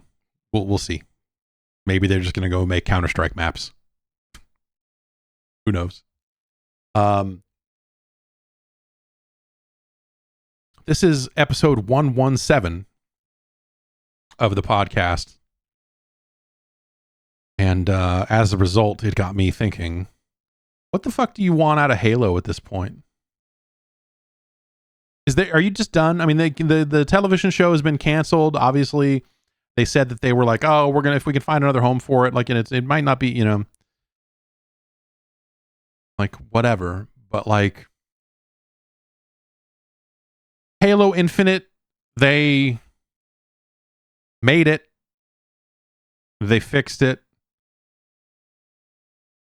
I feel like they probably just lost like a little bit more juice, a little bit more trust over the course. Like the Halo Infinite as a project probably damaged the franchise at least a little bit. Even though at the end of the day, I think that, you know, they got it to a good place. Do you reboot it the way that Gears of War is being rebooted? Do you find a way to tell different earlier stories in the Halo universe? Do you... I mean, it'd be weird. Like, I would love to see another ODST. I would love to see like not necessarily an ODST 2, but something with the vibe of ODST. But at the same time, the only reason that ODST really hit quite as hard as it did is because it was an alternative to something. You know, Halo was, one might argue that Halo was at its peak in that time. You know, Halo 3, Halo Reach, like that era of the franchise may have been its best moments. And so to have a game like ODST that can exist as an alternative to these very well received games was exciting at the time. It's hard to have an alternative when the main thing is not firing on all cylinders, right? Or it's hard to feel great about an alternative when the main thing is not where it's at, or where it needs to be. So I don't know. I found myself over the last day or so here, as I realized the episode number of the show, it got me kind of thinking about Halo and you know, thinking about what they're doing with Gears of War and rebooting that. I don't know that you reboot Halo, though. I don't. There have been books that have told the story. In some ways, the television show, you know, reboots Halo, right? Maybe you make a game that's set as maybe that's the follow-up. Maybe they're like, hey, this is season 3 of the television show. It's a game now because that's what we make. And the television company we were partnered with said no. It's unfortunate. I think if you look at the last, you know, what is it, decade of Halo or even more, it's unfortunate to see what has happened to Halo over that period of time. And I think, you know, it's a lot of people try to go like, they need to get 343 out of here and do this. But like at the same time, people leave 343 all the time and new people come in. It's not like the people who made Halo Infinite were the people who made Halo 4. There are some people who stuck it out, but it's not as simple as that. It's not as simple as like, oh, the people at 343 are munging this up over and over again. It's like, well, they're not necessarily the common denominator. The Phenomenon in the chat says, I don't think Bungie would have done better post-Reach either, to be honest. And I think you're largely right. I think that Halo 3 is a great end of a thing. Where they left it at the end of Halo 3, I think was really great. In a way that they could have walked away from it. In a way that when they came back to it, they should have, and it's very easy to say this now, but this is how I felt then too. I felt if you were going to wake up Master Chief because you needed him, that it should have been like 300 years in the future. It should be light years away from the previous conflict, right? It should be like, he's been fucking adrift in space for a long time, and he landed in this other place, and it turns out that there's some people here, and maybe they look like humans just for ease of creating it, but maybe they're weird aliens, and then you're fighting other weirder aliens. And then you tell that kind of like fish out of water story where now it's not like he's a fucking human that gets cranked off by his suit or, you know, whatever the genuine lore of Halo really is, but you get to tell that completely different story of like, dude, now you're the only human and you have a rampant AI in your fucking head because she's been alone in space for a zillion years. And she's fucking stir crazy and has lost her goddamn mind. I think that they could have thrown away a lot of that stuff that they did in 4 and let him sleep or whatever. I think that would have been a more interesting direction for them to take.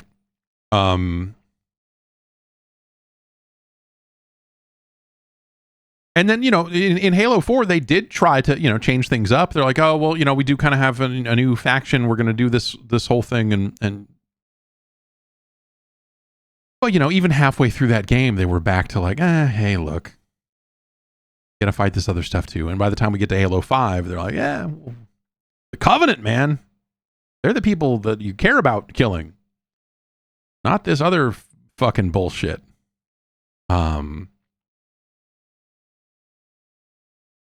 Yabo in the chat says Halo 5 still isn't on PC. LOL. Who cares? Okay, sure. 50 Cent Blood on the Sand is not on PC either. Super Mario Brothers 2 never came to the personal computer. I don't know, like, okay.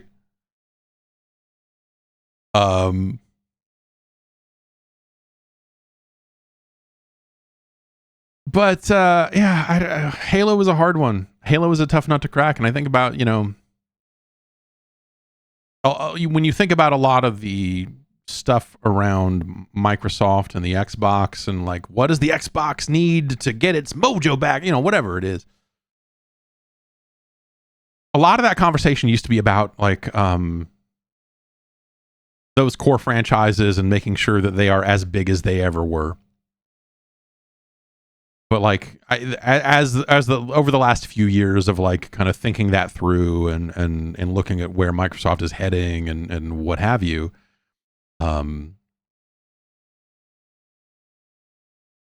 Halo's never gonna be that again, right? Gears is never, you know, they're gonna reboot Gears and maybe people will be into it, and I'm not saying that these are small games. But it doesn't just seem like these games have the capability of being like the biggest things going anymore. Well, what do we mean about big? Maybe that's a different question. Because like The Last of Us is a great example, right? I would say The Last of Us is not the biggest thing going because it's not a big multiplayer game that like millions of people are playing every day and all that. But The Last of Us had its very successful television show that exposed it to a new audience and exposed it to presumably millions of new fans. Even if they aren't necessarily fans of the game, they are aware of the franchise, right? A quality television show based on Halo could have done that as well, but that people were not excited about the Halo TV show in the same way that they were excited about The Last of Us. And so, yeah, I don't know. Like at the end of the day, like, do these games need to be huge? Like, what goes into making them? How much money goes into making them? Are they being made in a responsible manner? That like you look at like, okay, yeah, they're going to reboot Gears, and how big do they need it to be? Because they must be reasonable about it internally. They must know like, okay, like we think we can, you know, make Gears this big, and we think we can make it matter this much, and on Game Pass it will appeal to this many people, and demographically the Gears of War franchise, this many millions of people have touched it at some point over the last 15 years, whatever it's been. And so reasonably we can expect this. But in a lot of ways, I don't know, Gears never really felt like Halo. It was never Halo big. It was Halo big to people who play a lot of video games, maybe. But I think like cultural cachet, did Gears of War ever touch anything close to where Halo was at? I don't think so. They weren't trying to sell copies of Gears of War at a frickin' 7-Eleven. I know that much. Maybe, you know, double XP packs on cans or something. But, I don't know. I wonder what the next step for Halo will be. Because, you know, they're not going to walk away from it. Or rather, I don't think they should walk away from Halo. As much as Halo Infinite maybe didn't give them the fun, bold reset that they were hoping for, just in terms of monetization and how the game was structured and thought of and everything else, like I don't think Halo Infinite laid a blueprint for the next 10, 20 years. If anything, it showed that like, hey, if you're gonna go down this road, you've got to get it right immediately because people will go do something else. Whether that's trying to patch in co-op later on, which then that was a whole thing, or having the multiplayer be flaky and not working for a good long time, and then patching it to where it works, and then, hey, the new season's starting, and oh, whoops, everything broke again. That was my experience with it. Because you'd hear about, hey, Halo is good now, and you'd go play it and go like, oh, okay, cool, and then a new season would start, and I'd go, oh, new season, let's go check it out, and it would be all broken again. I'd be like, what the hell? What are we doing? How did this happen? But I I enjoyed Halo Infinite quite a bit. I thought it was a fun campaign. I liked the structure of it. I liked the kind of loose, somewhat open nature of it. It was a good time. And the multiplayer was well made. I don't know. That was, again, as someone, Halo multiplayer has never been my favorite style of shooter multiplayer.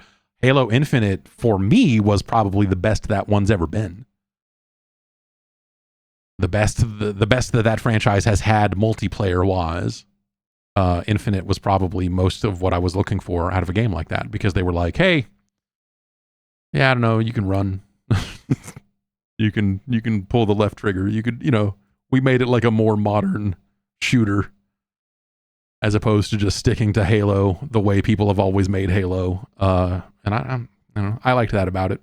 But sure, a Battlefield style game in the Halo universe could be interesting. Yeah, that'd be cool. Maybe. That could be cool, I guess I should say. They could do that. The Battle Royale wave is come and gone 4 times over, right? So when you think about that, you're like, oh, yeah, okay. Retrofitting it into something like that probably doesn't make a lot of sense either. Halo extraction shooter. That's where the money's at, baby.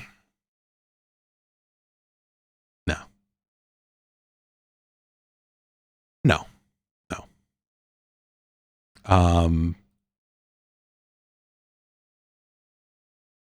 But yeah, they could throw out all. I feel like with where Halo is at, they could throw out almost all of it.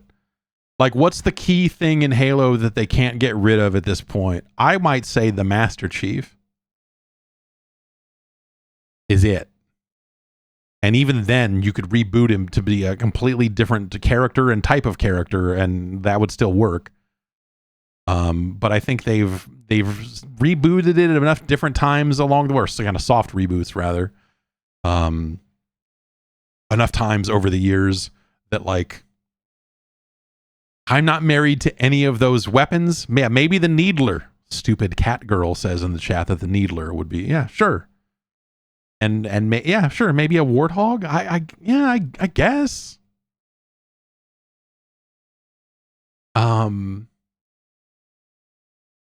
But you could totally change the pace of that, and I would be up for that. Like, it doesn't need to feel like old Halo, and I don't think that that would be a smart move. If your selling point is we made a game and it feels like old Halo,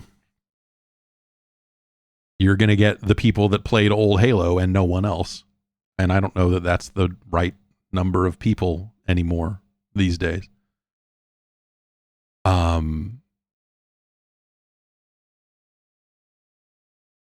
If making a game that felt like old Halo was going to be their path to success, they would have just kept doing that, right? I mean, they didn't just change it to change it. They changed it because it needed to be changed. Anyway, I don't know. I imagine it'll be a while here before we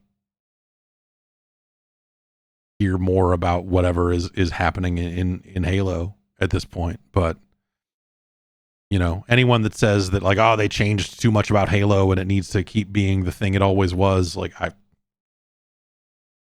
that is a death spiral for that franchise. That is not something that is going to appeal to the number of people they would need to have a big multiplayer game in this day and age.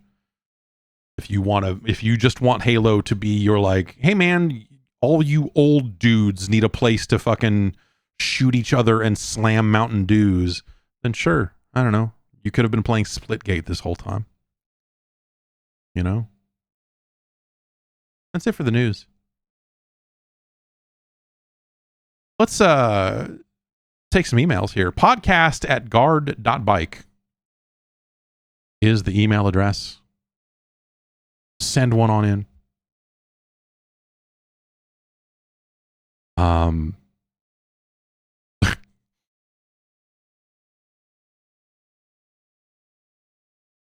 Max has written in 3 times. Max from New Hampshire writes in to say, I, believe it or not, have been having fun with my brother playing Concord. The game shutting down has scared me into buying the Concord DualSense controller. Am I an idiot? What should I do with my physical copy of the game? Max, I think you should keep... I think while you might be able to find a way to get your money back for Concord, I think you should keep it. Because what if it's worth a bunch of... What if this disc that does nothing is worth something later on? It's a weird artifact. It's going to be one of the weirdest artifacts. It will probably not be worth any money.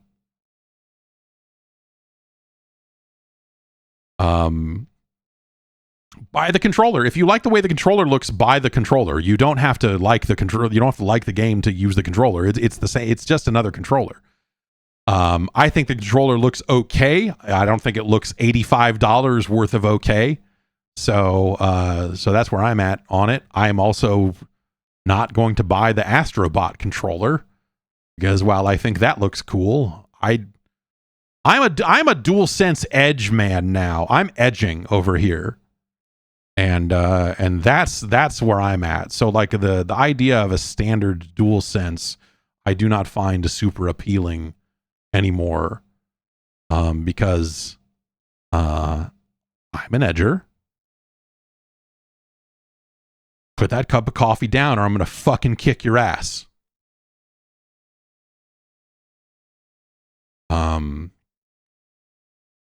He also says, any recommendation to fill a Concord-sized hole in my heart? No. I don't know. Overwatch. Right? I mean, like, what do you want out of a shooter? What was it you liked about that game specifically? If it's the characters and abilities, I would go probably Overwatch, or I would keep my eyes open for Marvel Rivals. If you liked the overall pace of it, I would say maybe check out the PvP in Destiny 2.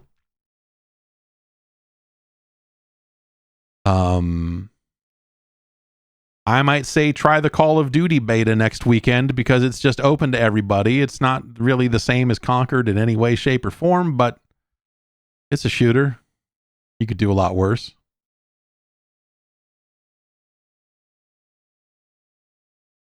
If you're a fan of cutscenes, I might recommend the Metal Gear Solid franchise. If you just like watching cutscenes, Final Fantasy 7 or 8 might be good for you.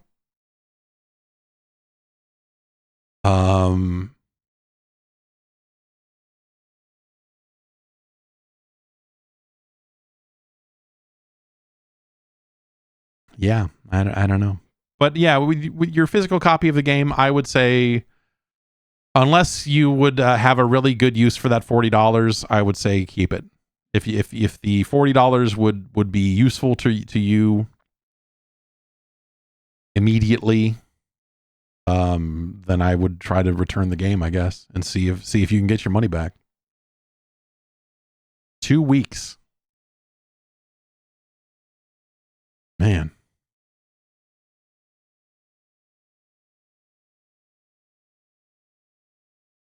David from Texas writes in and says, what exactly was the benefit to having an unlicensed game on the NES as opposed to a licensed one?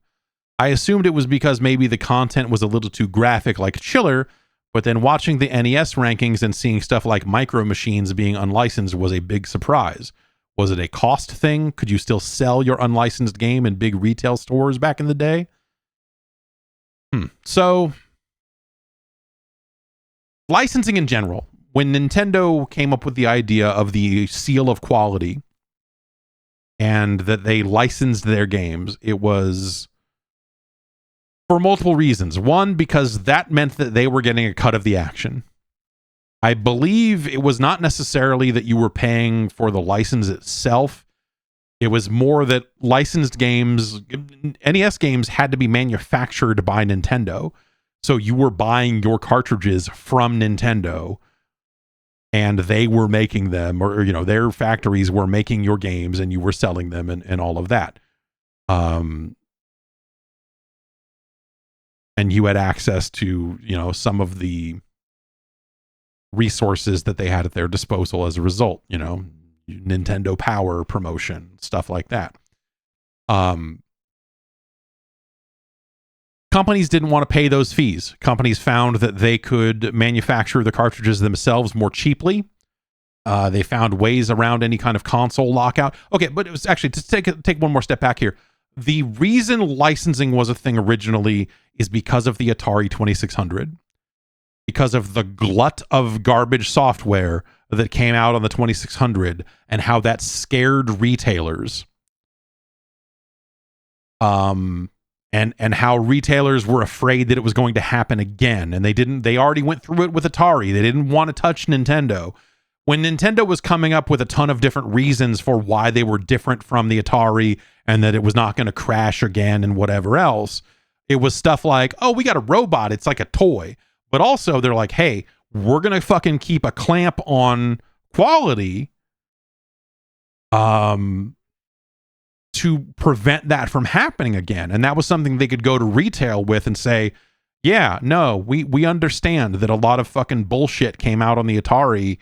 We are going to keep our hand on the wheel to make sure that doesn't happen.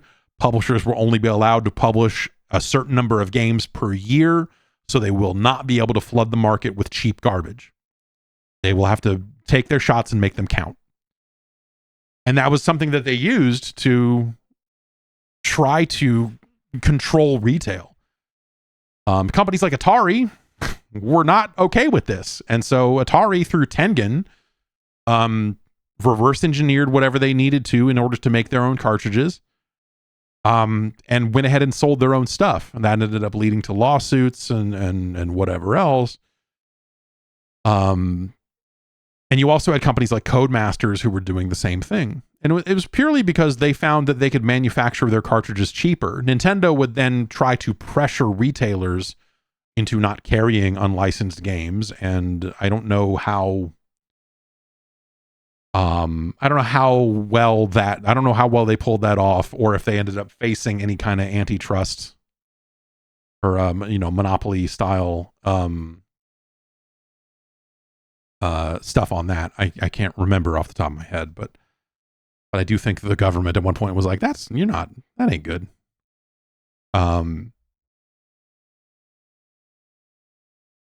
Pressuring shops specifically to not carry unlicensed games, probably not great. Rental stores didn't give a fuck. So a lot of those Tengen games, you could find them for rent all over the place. Codemasters, remember, they were affiliated with Camerica, which was the company that made the Game Genie. And so Nintendo was not exactly thrilled. They sued to try to get the Game Genie off of shelves. And so already that organization they were not down with Nintendo and vice versa. So when they started trying to sell that stuff, Galoob sold it in the US, but Camerica was the company, I believe, the Canadian company that initially brought it into North America. And that was all Codemasters and whatever else. And so Nintendo was already like, fuck you guys on a lot of that stuff. And so, yeah, I think that's why unlicensed games existed. And because they knew they were making unlicensed games, I think in those situations, they knew they could go for it. And so that's why you end up with a port of Chiller, which is originally an arcade game. It's not because they made it and thought like, we're going to make this and be licensed. They're like, no, well, if we're going to sell an unlicensed game, we're going to sell an unlicensed game. We're going to go all the way. Bubble bath babes, motherfucker, like whatever it is, right? So a lot of games weren't like that. All of Tengen's stuff, most of those are just ports of Atari games. And eventually they did get a license and did start making licensed games through their own weird path through the legal system with Nintendo. Codemasters would go on to make that insane fucking Aladdin deck enhancer that was like, okay, what if we separated out the guts of a cartridge? A lot of this stuff is duplicated and it's in every one of the cartridges we make. What if we just made a shell that had that and then sold a cartridge for your cartridge so you could buy these tiny, cheaper cartridges with micro machines on it, plug it into the cartridge, and then put that cartridge into your Nintendo? We could sell games for cheaper. And the Aladdin, you know, I don't know how many Aladdin games there ended up being. It wasn't a lot, but you just look at it and go like, fucking what? It was nonsense. So yeah, I don't know. Those are, I think, some of the reasons why the unlicensed stuff kind of happened to begin with. That's how I remember it here. What the hell? Okay, this just came in. Breaking news. Nicholas in Charleston, South Carolina says, in a strip mall, an esports gaming center opened up. It had a lot of barf-colored computers and would host birthday parties and other events. At one point, they also had a sign out front for some time with deodorant required in extreme font. They closed, and now in the same spot is a store that buys and sells streetwear and shoes. Somehow this seems like a natural progression. What comes next when the bottom falls out of the used shoe market? I was going to say vapes. I was going to say that definitely becomes a vape shop at some point, right? It's even the same owners. They just pivot from streetwear to vapes, but the vape business is already in a weird thing. So I don't know. They're selling like fucking Delta 9 out of there or something. They got Galaxy Gas. They're selling fucking nitrous. You know? They're selling VHS head cleaner. If you need that. No, they're not selling that. Yeah, I don't know. They become a fucking weird nitrous shop, and in the back is a picture of Kanye. Because they want to get the kids hooked on fucking nitrous. I can't fucking believe this. I cannot. Of course though. There's motherfuckers out there trying to sell flavored fucking nitrous. And selling it in stores in like big tanks, like liter of fucking nitrous. It's like, what are you doing? It's scary to me as someone who has watched people fucking completely fuck themselves up on whippets. To have a company out there saying, yes, you can have the nitrous today, and we sell it by the tank is disgusting.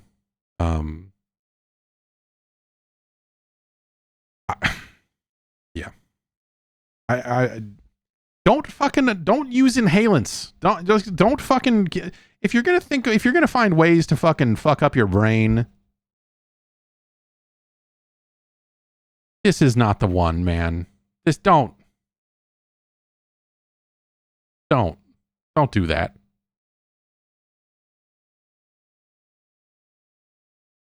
It's been a good feeling lately. I have been seeing a lot of content on TikTok of people saying, like, don't fucking do nitrous. Like, a lot of people making videos saying, don't fucking do this. And it's been refreshing in a weird way, because normally I feel like anytime there's any, like, because, you know, like, they sell it as like, oh, it's just flavored. You want to make some flavored whipped cream. You put this into your drink. It's refreshing. And so they can legally sell it, but like they're getting brazen with it in a way that someone's going to need to step in and be like, all right, you motherfuckers, you need to be nailed to the fucking wall for what you did to little T, man. It's not okay.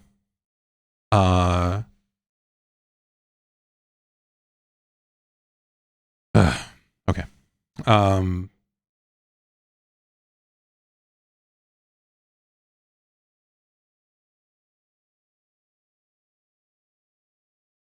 Let's see. Mark in Michigan writes in, says, I wanted to ask a question. When did shooters, specifically arena or class-based shooters, get so lame? Why does Team Fortress 2, a game from 17 years ago, have higher player limits than games like Overwatch 2, Concord, Valorant, etc.? More than that, why does TF2 let you actually have fun in casual mode? There's no character limit. If you want to rock a team with 16 heavies on it, you're free to do so. The constant drive towards competitive and esports just makes me not want to touch any of the modern offerings. Yeah, I think that's valid. I think, you know, it's because keeping a game competitive and all of that is there's a few different reasons, right? One is because they all want to have their esports story. They want to all have their esports success. Two is because TF2 is made by Valve and is really only on PC. They did put it out on console, but that's not really, you know, I don't think they're keeping that version up to date anymore. We're not counting that. But they treat TF2 like it's a fucking PC-ass PC game. It's server browsers. It's, hey man, you want to run a server? Run a fucking server. Do whatever the fuck you want. It's your server. That's not the world that we live in anymore. It's much more closed system, even on PC, where they are, and this is like an ease of use thing as much as it is a control thing, right? They let you just go to a game and click a button and get in a match. You don't have to think about server browsers and favoriting a server and, oh, my friend's server went down because he didn't update it and he didn't do this, and, you know, server admins and all of that stuff. They instead just said, we'll run the servers, you just click a button and join the match, and that's it. But as a result, you join the match that they want you to play. By and large, you know, Valve kind of splits the difference a little bit in this regard by having official servers, so they can still have kind of an experience where you can quick play into a thing and kind of get the official version of the game. But again, comparing what's happening to something that Valve is doing is a weird, especially a very old game that Valve made at a different time in the industry. It's not kind of a fair comparison, I guess I would say. Because a lot of games from 17 years ago did things differently. It's just not all of them have the popularity or the number of bots playing them that TF2 seems to have. With those other games, this is the boycott Modern Warfare 2 argument, right? This is the Modern Warfare 2 on PC doesn't have dedicated servers and we're going to boycott it. Dedicated servers would let you mod the servers and let you do weird stuff and so on and so forth, right? That would give you a level of control over the game that you don't really have over games anymore. And I think I missed that overall. You know, it's in some ways it's the changes have been better for a mainstream audience, right? When you think about a console audience or a console audience that is also like a casual audience rather that is growing on PC over the decades, you have to know less about the games. You're going to be thrown into an experience that is what you recognize. You know, you're not going to end up on some weird server running some weird mod and who knows what you'll get, right? You're not going to walk around a corner. You're not going to jump on a server that has a bunch of bootleg aliens on it. You're going to have the experience they want you to have, which is fine. In a lot of cases, it's a lot easier to get into that stuff, but all of the weirdness is gone. Games aren't weird the way they used to be. Because if we were still in the dedicated server era, you could take something like, you know, Valorant and say, hey man, I modded this so that 80 players could connect to the server. It's fucked, but let's do it because it's fucked, you know? And that would be exciting. Would it be a fair way to play the game? Would it be esports? No, of course not. Might people have a good time doing it? Maybe.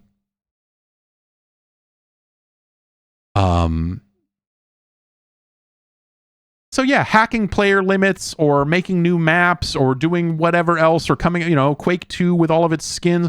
I started playing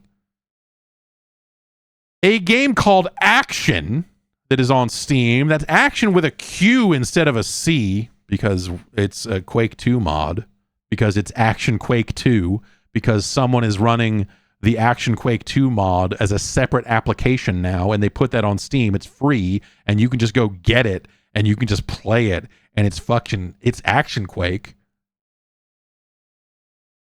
Holy shit.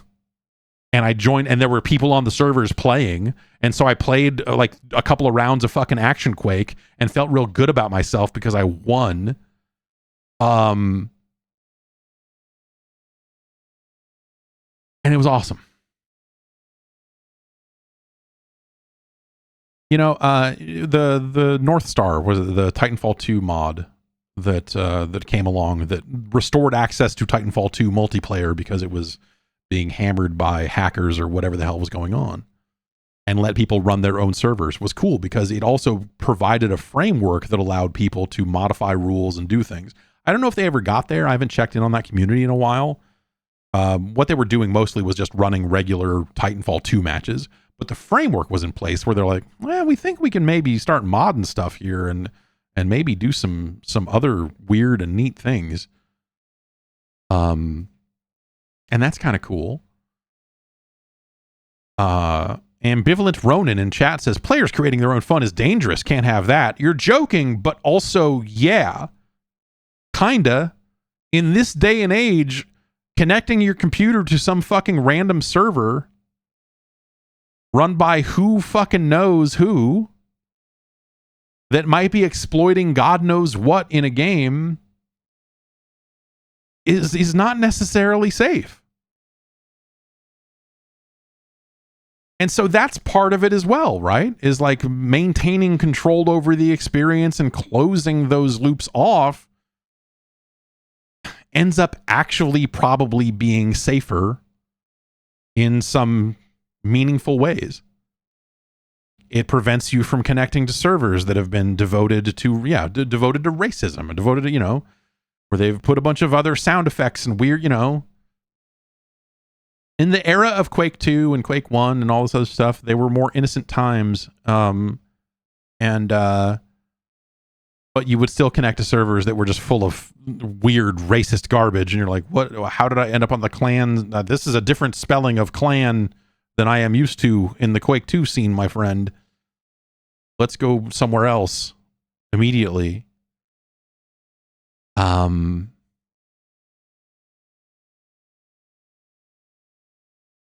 So yeah, you know, like as gaming has grown, as gaming has become more mainstream, you see why this stuff doesn't happen anymore, right? You see why it's not just a business case, right? The business case is clear, right? Because they're like, hey, yeah, you used to be able to just make your own skins in Quake 2, but what if we just sold that stuff? Like, you know, the business case is clear. But there's actual safety stuff and actual, you know, terms of service and whatever else that, you know, for a mainstream audience to just like dump them into the wild west of a server pool of the average server browser of the 90s and 2000s. It's terrible. It's not a good thing. It's not good. You can't do that. And so I think that's overall like kind of an improvement. But the things we lose along the way, it sucks. Yeah, I mean, yeah, there's Jabroni Brawl and some of that other stuff out there that's like they're trying to do all the crazy shooter mods from back in the day, and that's cool that stuff exists. But you know, at the end of the day, think of it this way: when you know, if you a smart person might connect to a server full of objectionable material and just disconnect and go somewhere else, or if it's your kind of objectionable, maybe you're going to stay there and be like, I think it's really nice that you've replaced all the walls in this Doom level with pornography. This is what I'm here for. Like, that's fine. But you can't just dump your entire player pool into that environment and hope for the best anymore. The PC used to be a pretty niche thing. PC gaming was not a massive mainstream thing the way it is now.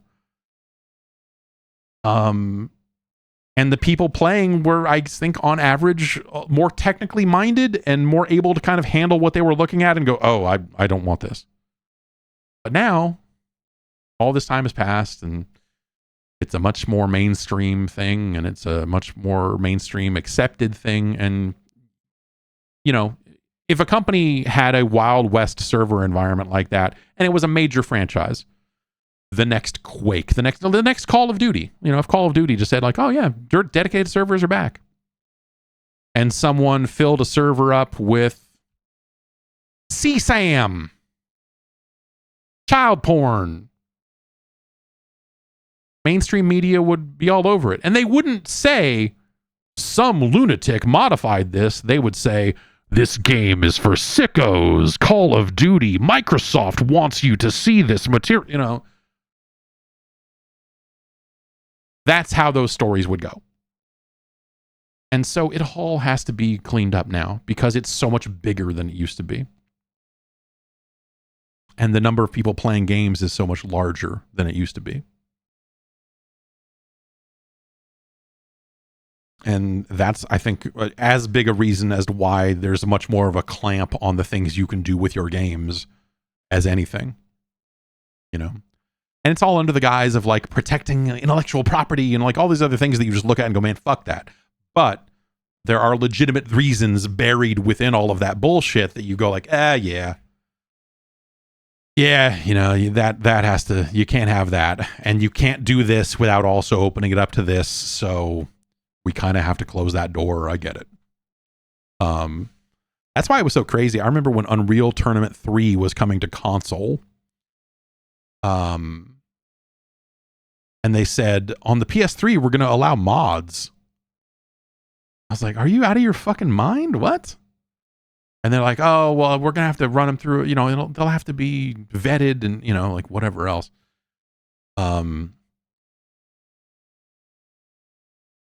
And you know, I don't know that ended up ever. I don't think anyone cared enough to do it, to be honest. I know that there wasn't an era where you could like, okay, because you can take the, you know, these Unreal Engine files and you can cook them, and once they're cooked, you can put them on a USB stick and put them into a PS3, and in theory that'd work, but like, I don't know if anyone ever did that. The worry I always thought was like, hey, yeah, exactly, homebrew exploits. Like, wouldn't someone just exploit something in there that would make Unreal Tournament 3 the new vector for hacking a PS3, like soft modding a PS3 or whatever? Like, I'm surprised that never came to pass. As far as I know, it still hasn't, but I don't know. I have not been following that. But that was one of the things that when they launched, they made a big deal about that. They were like, we want to do this on Xbox also. You know, it's not unlike the Tim Sweeney Apple stuff these days. It was like, well, we'd like to do this on Xbox, but Microsoft won't let us. And again, Microsoft was probably like, yeah, because people will immediately hack our console with like malformed mods. Like, what, are you crazy? Like, what?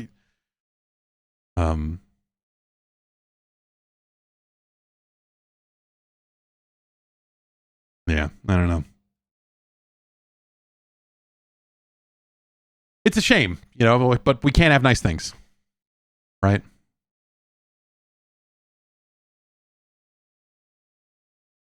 Daniel from Texas writes in and says, at least once a day, the radio at my work plays Good Vibrations by Marky Mark and the Funky Bunch.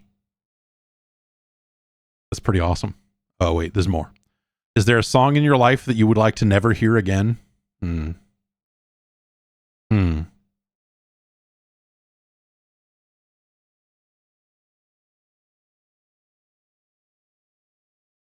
You feel it, baby? I can too. No, I don't know. Like a list of like songs that I would never like to hear again. I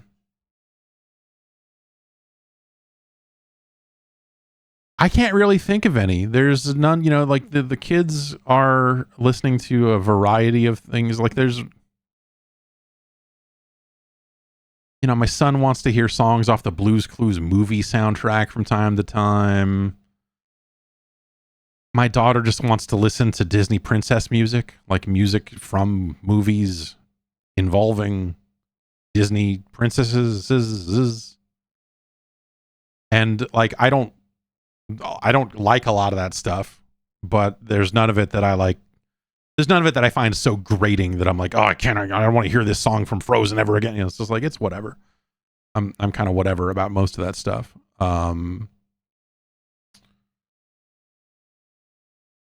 But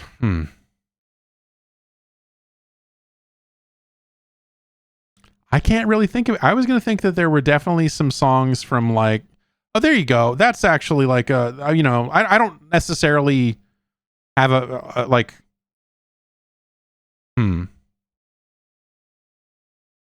BWAV1 in the chat says Right Now by Van Halen. That's a strong choice. Right Now by Van Halen is a fucking terrible fucking song, man.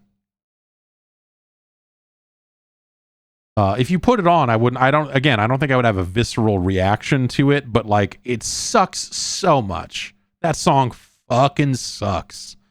You know what else sucks? Crystal Pepsi. It was always bad. But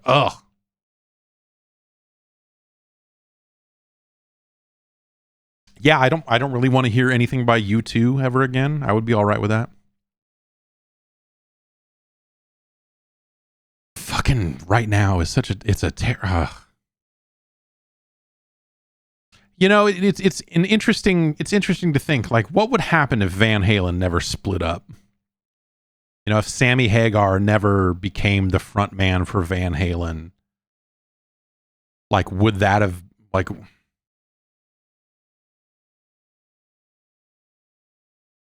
because, you know, like 1984 was a landmark record at the time for Van Halen, but for music in a general sense.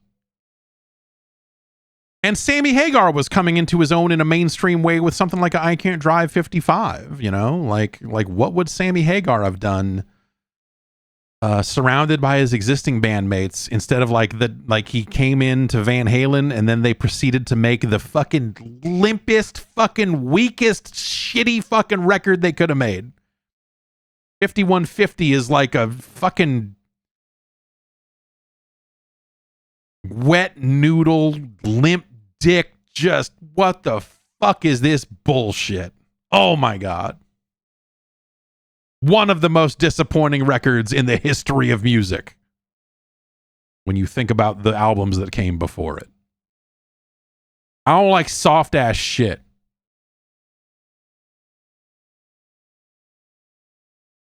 Anyway.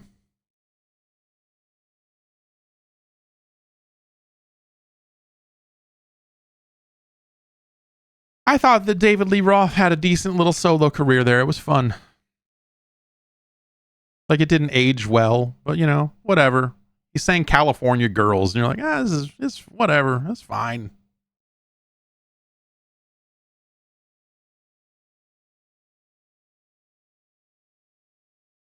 It's fine.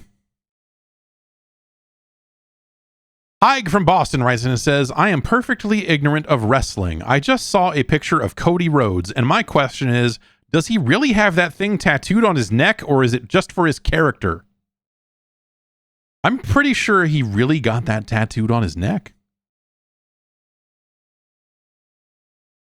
I'm pretty sure that's a real, yeah, I mean, I have never seen any indication that is not a real tattoo. He would be the ultimate worker if that was a fake tattoo that he had to get reapplied at every turn. But yeah, he has his weird American fucking nightmare thing tattooed on his neck, and it's no good. It's no good, man. Yes, he has occasionally said that he did not think it was going to be as big, that it was going to be as big as it ended up being. I think the logo and the concept of it. Okay, I think the idea of saying, okay, my father was the American dream, I'm going to be the American nightmare. I think that works just fine, especially when your character is, I'm the guy who left the big wrestling company and now I'm going around to all of these indie companies and treating everyone like shit. And, you know, belt collecting or, you know, like whatever he ended up doing on the indie circuit, kind of pre-AEW. I think that his run there was awesome. And I think that for that, his run as the American Nightmare made a ton of sense. And I think that branding for a wrestler is something that is important. And if you can have a brand as a wrestler that is yours and is not something that is owned by a company, meaning you get to take it with you wherever you work, I think him coming up with his little red, white, and blue skull logo, American Nightmare, man, I think that makes a ton of sense as well. It's smart. But I think Cody Rhodes as the white meat baby face top of the company, all this other stuff, with a big, stupid fucking red, white, and blue skull on the side of his neck is conflicting. Not as conflicting as it would have been even 10 years ago. Because I think societally, we are much more okay with tattoos above the shoulders than we have been in years past, right? The neck tattoo. He's not the only person out there to have a neck tattoo. He doesn't even have the worst neck tattoo. But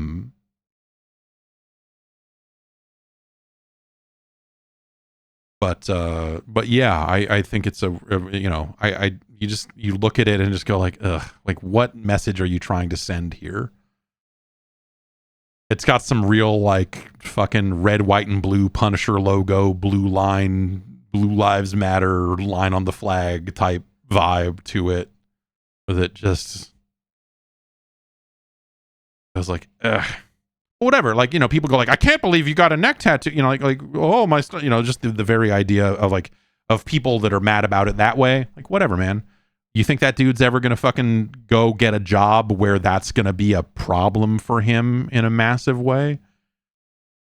Like, he's going to be a professional wrestler forever. And even when he's done doing that, he'll be a former professional wrestler. So even if he did decide to get into local politics in the Georgia area 10 years down the line, his past will be, very well known. So no one's going to bat an eye at it and go like, why do you, they're like, yeah, man, I don't know. I got it when I was the biggest wrestler in the world there for a while. Or I got it before I became the biggest wrestler in the world there for a while. So yeah, I don't know. That was something he got for his character. And I think that's something that, again, I think it makes a lot more sense for as a bad guy.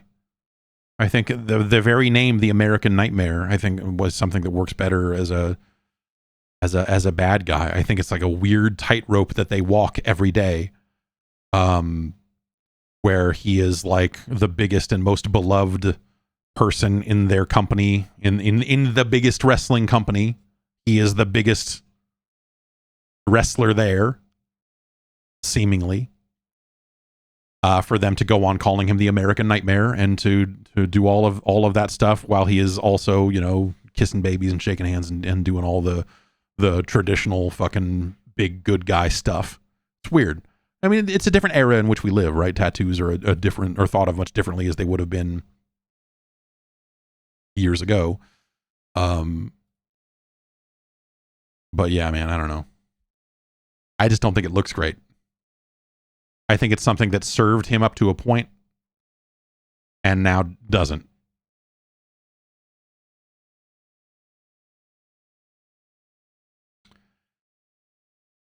Let's see here. Jacob in Florida writes in and says, I've been poring over any information I can find regarding the life and death of the N64, and the way that thing came and went in Japan is kind of crazy to me. Specifically, it seems like the entire narrative around that thing was, y'all just wait for the DD. That's when this thing will really take off, and you'll get your Mario 64 2, your Zelda expansions, and all that crazy user-generated crap. Just about every interview of the era that Did You Know Gaming and similar outlets are digging up had some mention of the DD and how it would change everything even before the N64 launched. Even before the N64 launched. I guess my question is, what was the perception at the time outside of Japan? Was there a frothing demand for the 64 DD outside of Japan that I just don't remember? Was there any actual expectation that it would actually release in the US and turn things around for the N64? No. I don't think there was any. I mean, the DD in Japan always seemed cool, but it seemed cool like all those add-ons that came out for the Famicom, or when you heard that they put a modem out for the Mega Drive in Japan, or just these weird Japan only peripherals, the BS, the BSX, the satellite stuff for the SNES. Like it sounded like that. It sounded like stuff that you were never going to get to see in the States because none of that stuff ever came over to the US, and you were just like, all right, well, whatever. I don't know. At a time when the narrative around the N64 was check this fucking thing out. It uses cartridges instead of CDs, and that's why all the music is bad, and why it's all like anytime they try to do video, it's weird and fucked and everything else. Whereas all the competing consoles at the time were all CD based. The idea of an add-on that added, what was it, 100 megabytes was practically a zip disk or something. The discs for the 64 DD were not that big. And so the value of it seemed limited in terms of would it change the quality of N64 games in a meaningful way? Like, I don't think so. I don't think anyone did at the time. I had a couple of opportunities to buy a 64 DD over the years and always passed on it because it was always a little too expensive. It was always like, yeah, it's $150. And I'm like, it is still totally useless, and none of the games on it are actually playable. And, there was just not a lot of reasons to import one. But yeah, there definitely was talk in the magazines and some of the other, loose rumor stuff at the time that was like, oh, they're going to make a sequel to Ocarina of Time, and it's going to only come out on the DD and blah, blah, blah, and maybe at some point they did fashion Majora's Mask to be something that could have existed on the DD, right? Because, they could have just taken assets from Ocarina and repurposed them and blah, blah, blah, but they ended up not really doing that, right? The only cool things about the DD was F-Zero. F-Zero had a course creator, and that was a really neat idea. The idea of making your own tracks for F-Zero was, at least in theory, kind of cool. And the Mario, which one of the Mario Paint series or the Mario Artist series was the game that was the precursor to WarioWare. That's kind of cool.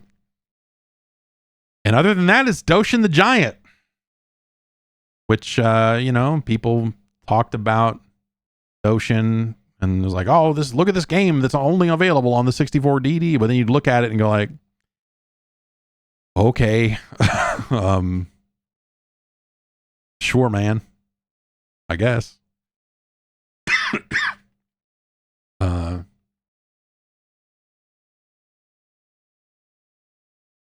But yeah, there was never, I don't remember there being any real expectation of it coming to the US, simply because the Famicom disk system and just like the precedent of like Nintendo especially having a bunch of bonkers peripherals that never came out in the States. I don't think anyone here was going like, oh, it's definitely coming. It was more just like, oh, this is happening. And also the thing I remember is that I want to say when that thing launched, I could be wrong here, but I remember that the only place you could buy a 64 DD when it first came out was from like RandNet, like the ISP, because it had online connectivity.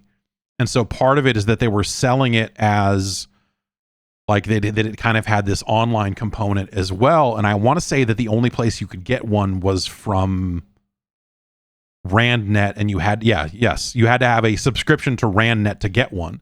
So it was even sold as like this fucking, it was almost like a cable box. It was just like, well, if you are on fucking RandNet, you can get this thing.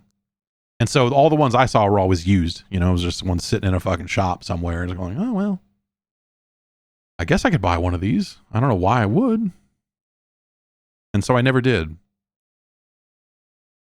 That stuff is emulated now to some extent. I don't know how well, because there's not that much to look at, but you can do it. Matthew in Chicago writes in and says, I've been listening to this week's podcast and was thinking about how good the Nemesis system would be in a game like Star Wars Outlaws. That's all. Love the show. Yep.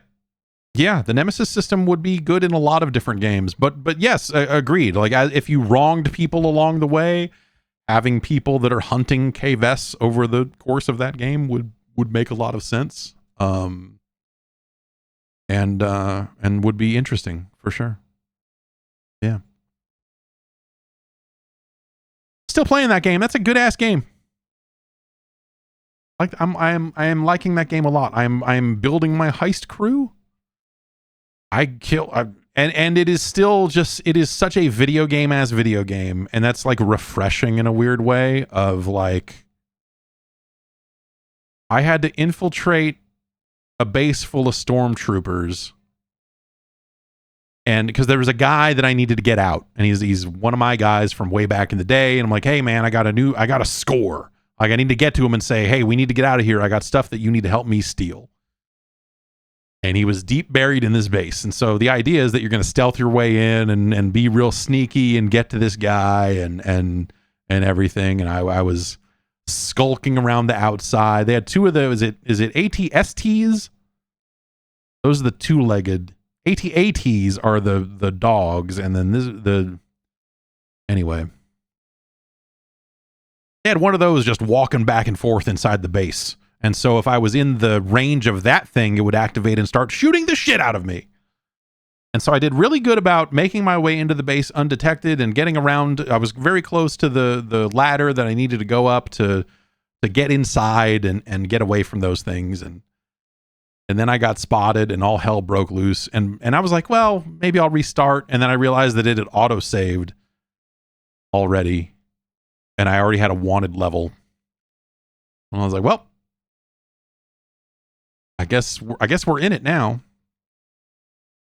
And so I sat outside that base hiding behind cover, and I killed about 40 fucking stormtroopers. They landed a fucking ship in the base so that more stormtroopers could get out of it and get shot by me.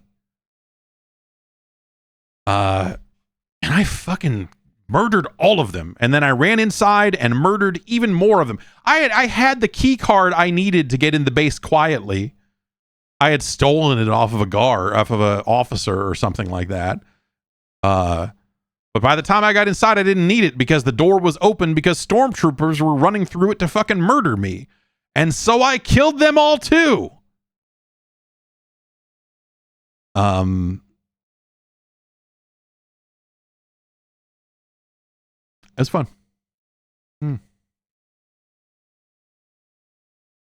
I eventually got to, and I completed the mission, basically.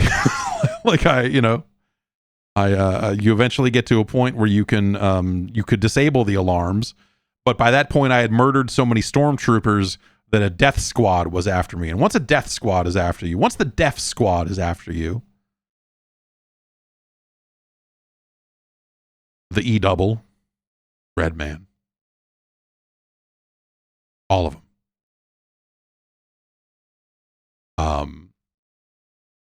Once they're all after you, you're supposed to go to where they are and hack a terminal there to clear your wanted level. But because it was a story mission, I got to a point where, like, I got on an elevator, and when I got off, it just said, like, giving up search. I'm like, okay, I guess I got far enough away or like triggered this story point that, like, it doesn't make sense if this alarm is still going off at this story point, so they just clear your wanted level. I was like, okay, all right. That game's neat. I like the stakes in that game because the way they handle the faction stuff is like intertwined in really interesting ways. Because the only time when failing stealth is an actual fail state is when you're in someone's territory in a town, because you can't really fight in towns. And so if you're sneaking into a faction's area, and you're spotted, that's when you get the like, oh, you're spotted, and they throw you out. And then you just sneak right back in and do it again. You're like, fuck you guys. Or You could go do missions for that faction, and if you grind out, if you complete a few missions for a faction, you'll get into their good graces, and then you can just walk in.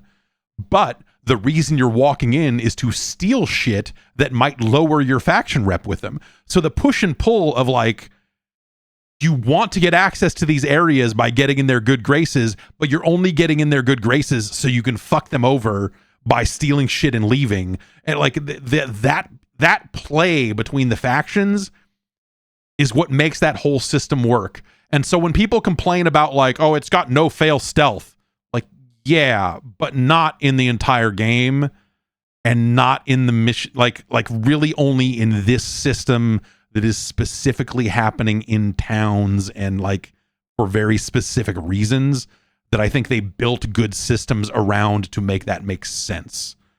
And I think that's cool. I don't know. Like I'm not normally a no fail stealth kind of guy, but it's not, they don't do it the way that like the first Splinter Cell game did or whatever, right?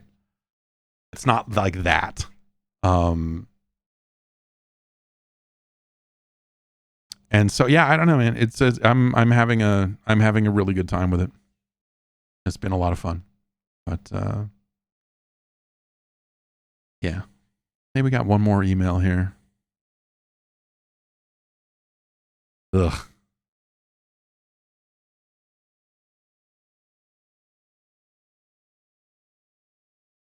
Aiden in Connecticut writes in, says, thanks for discussing the horror of Zins on last week's episode. I'm a janitor at a public high school. And students love spitting Zins out in urinals and pissing on them. It reeks and they're too small to get with a grabber, so I have to get down on my knees and grab them with my fingers and they slip and slide everywhere. I have gloves, but that's still something I'd rather not do. Last year, our boiler room flooded because all of the urinal's plumbing got clogged up with Zin pouches and vape pens. Every day, my job is to go downstairs and check the boiler room to make sure it hasn't happened again. Thanks for the podcast, which makes this harrowing process much more manageable. Kids are scum.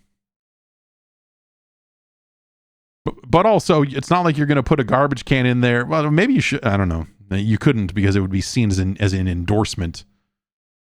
But you should almost just put a garbage can in there and says, put your fucking Zins in here, you pieces of shit.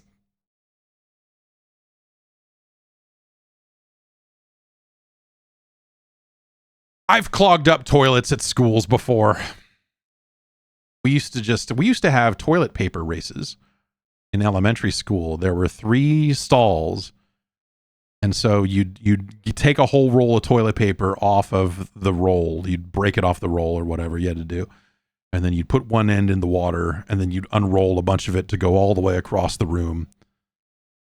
And then you'd flush all the toilets at the same time. And because they were such high-powered toilets, it would, the toilet paper would start going zzz off the rolls.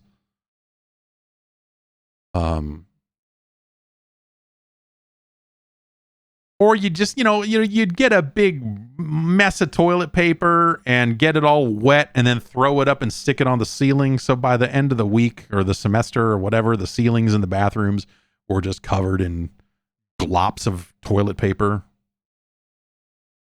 I don't know, man. Kids are gross. We used to, I definitely did partake in this probably more than once, but there was when I was in elementary school, 1 year, I don't think this was a thing that lasted multiple years. It was just one of the kids was gross.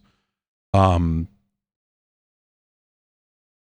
they thought that you were going to get frostbite, and the way they would do this, the way you had to prove your like manhood or whatever, is you had to like put your hand in the toilet as far as you could and then flush it.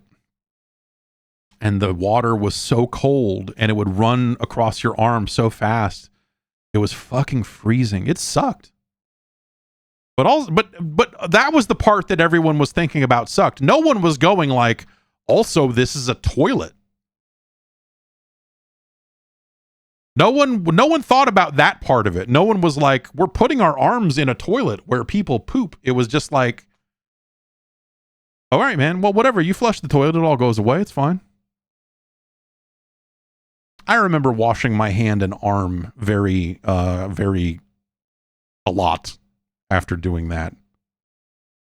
That might have only been like a 1 week thing. I don't remember that being something that lasted, but it sticks out in my memory as a fucking thing we did. So kids are scumbags and they're also dumb.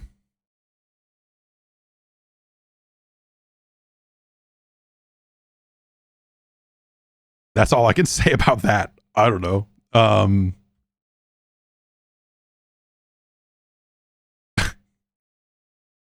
We briefly talked about House on last week's podcast, and this person would like to remain anonymous.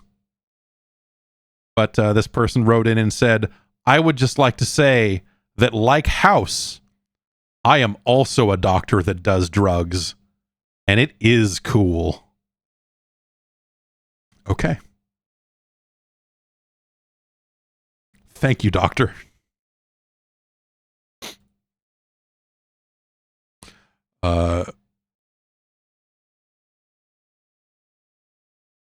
And Tom in the Netherlands wrote in with a super long email about analog keyboards. We were talking a little bit about analog keyboards last week. I love the idea of analog keyboards. Tom says he's been trying to convert people to these keyboards since like 2018.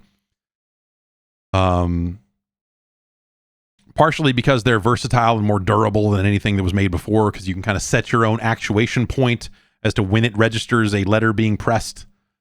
This keyboard I have here that I bought has 2 separate actuation points, so I can go light or heavy, but even heavy is still pretty light.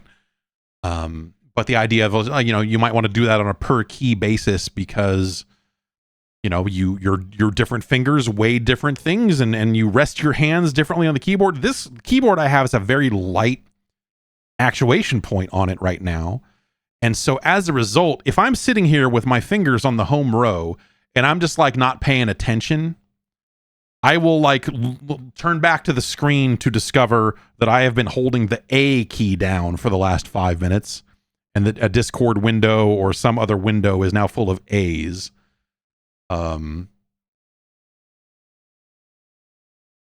But yeah, Tom says, basically to boil this down, Tom says it's still a shame that PC games aren't really trying to get with these new features. You can map a Wooting keyboard to have analog steering or acceleration, but if you want to quickly switch back over to digital input, you'll have to manually swap profiles. It's still a pain in the ass to have a PC game work properly with analog or even hybrid input, often still leading into UI prompts flickering between a controller button and keys, or other cases of instability. I yearn for the days when analog keyboards have become the norm, for players at least, and most games just understand your keyboard from the get-go. It'd be cool to see what games could do with the possibilities of hybrid analog digital input. And he says, are there any sort of gaming or computer peripherals you'd like to see make a leap in a big way?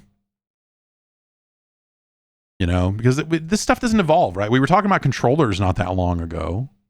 In terms of just like, what do you do with these things? Like, what's the next step in peripherals or input or whatever? And I don't know that I have a great answer. I do think it's weird.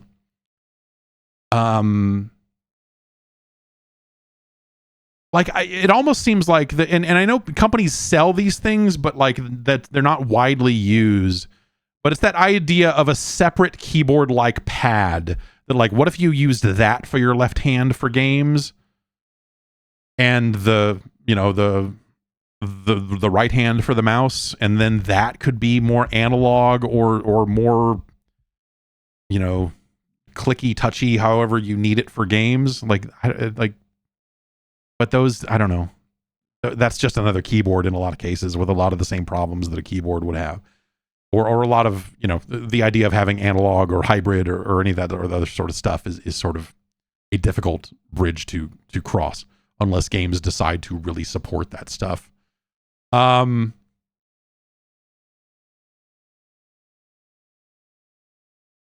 don't have a good answer to this. I don't, there's stuff that I would like to see from just a Windows compatibility. Like, what if audio could very easily be outputted out of multiple devices at the same time? That sure would save me a lot of weird headaches right now. There's like stuff about cloning monitors and, you know, like aspects of that would be kind of cool from a computer thing. But in terms of just like peripherals and input devices and the like I don't know, man. You know, because computers are multi-purpose, you're going to always have a keyboard in front of it. And so, you know, innovating on the keyboard would be cool, but people still need to type stuff.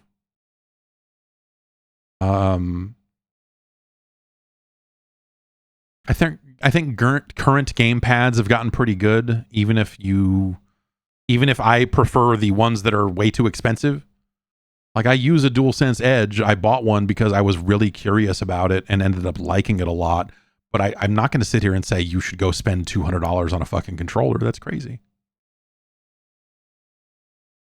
I thought, you know, and it didn't work out, but I thought that second screen support was something that had some potential back when the Xbox One was trying to do some of that stuff with like, and they would do it with like your phone or whatever, where it was like, hey, you know, have your iPad here and then you can use that to call in cops on your friends in Need for Speed or whatever.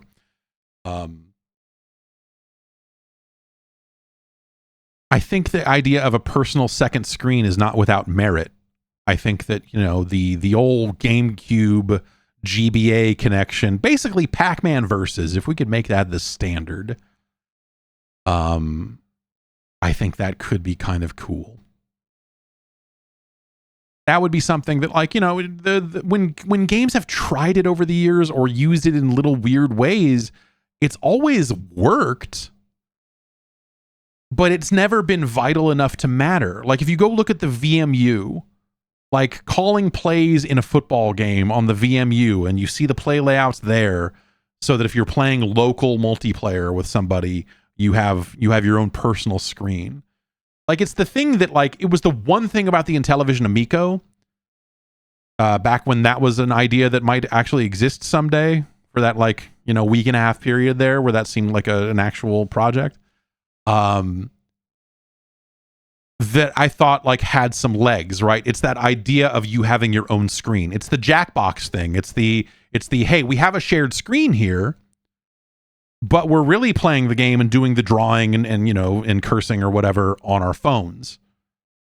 Like, I think that personal second screen, adapting that in a way that you had it as part of your controller and basically making everything a DS, or I guess a Wii U. It's cool when it works. There are still a lot of menus and subscreens and shit in games that you still have to pause the game and go to a subscreen and go, okay, now I need to equip my gear and now I need to do this.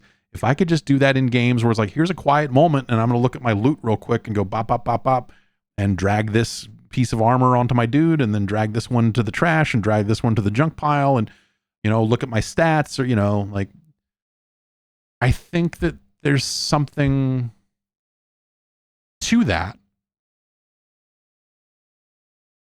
you know, or even just in some cases, like more displays. And yes, Destiny 2 has its like separate app that you have that you can kind of do your vault stuff with, but it's not really the in-game experience that I'm really talking about here.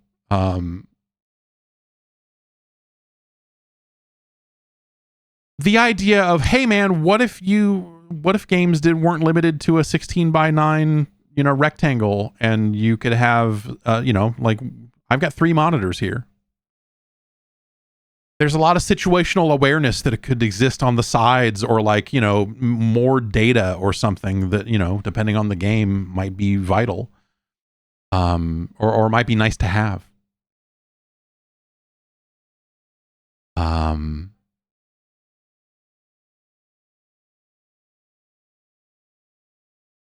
But none of it's crucial, and more importantly, none of it is something that is universal.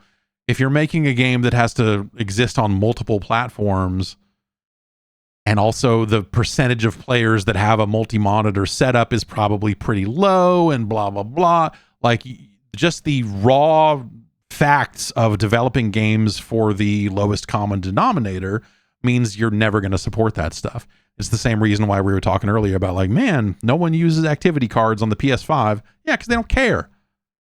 They don't have to do it, so they don't. because they're also making the game for like two other platforms that don't have that, or and so who cares? The users are not demanding it's used. The platform holder isn't even demanding that you use it. So why bother? And that's why you end up with like 5 games that seem like they load in a futuristic way on the PS5. Everything else is just, it's faster. I moved Star Wars Outlaws to my D drive, which is also a pretty fast SSD. And now every time I launch it, and a message pops up that says, this game runs best when installed to an SSD. You have it installed to a mechanical drive. And it may, streaming and other things may be impacted here. And I was like, how about you go fuck on yourself? Because it is installed to an SSD. Is it just a raw check that just assumes if it's not on C drive that it must not be an SSD? Is it that dumb? Probably. I don't know, man. Fucking video games. You can have nice things, but like no one's going to make it and support it. Like you could have all kinds of crazy innovations all over the place, but unless the industry adopts all of those things and makes them standard across multiple platforms, we're still in this era where, you got like three platforms to support that are your high end quote unquote platforms. And so if not all of them have that shit, it's like haptic triggers. It's been nice because they're doing the work for the PlayStation 5 games in a lot of cases. More and more PC games are having that haptic trigger support. Star Wars Outlaws has it. Concord had it, I suppose. The Sony stuff does, because why wouldn't it? And that's cool. If Xbox also had an equivalent system, then more controllers would work with that and more games would support it, and all of, there would just be, that would be more likely to make its way into more and more games. But because it's still this kind of split thing, it's not a priority. So they don't. And I think that's going to ultimately, that's the thing that I think from a peripheral like upgrade or enhancement angle, that is the thing that is always going to hold this stuff back. Is all the weird multi-platformness of it and all of the, this platform's better than that platform bullshit is going to leak into that a little bit as well.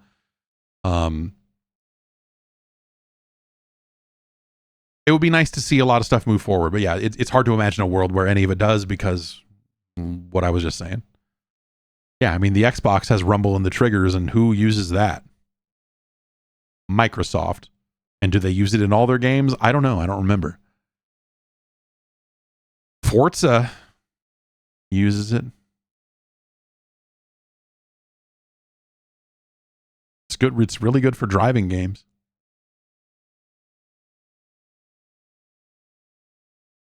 But that's kind of it. I don't know. That's going to do it.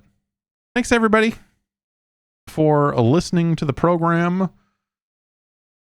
Go and give it a 5-star review on your platform of choice, assuming your platform of choice is iTunes or Spotify. I don't know what that does. That probably does something. I'm sure there's some metric somewhere that spins on that. Go and do it. Go make it happen. Let the world know that this podcast has all that shit, y'all.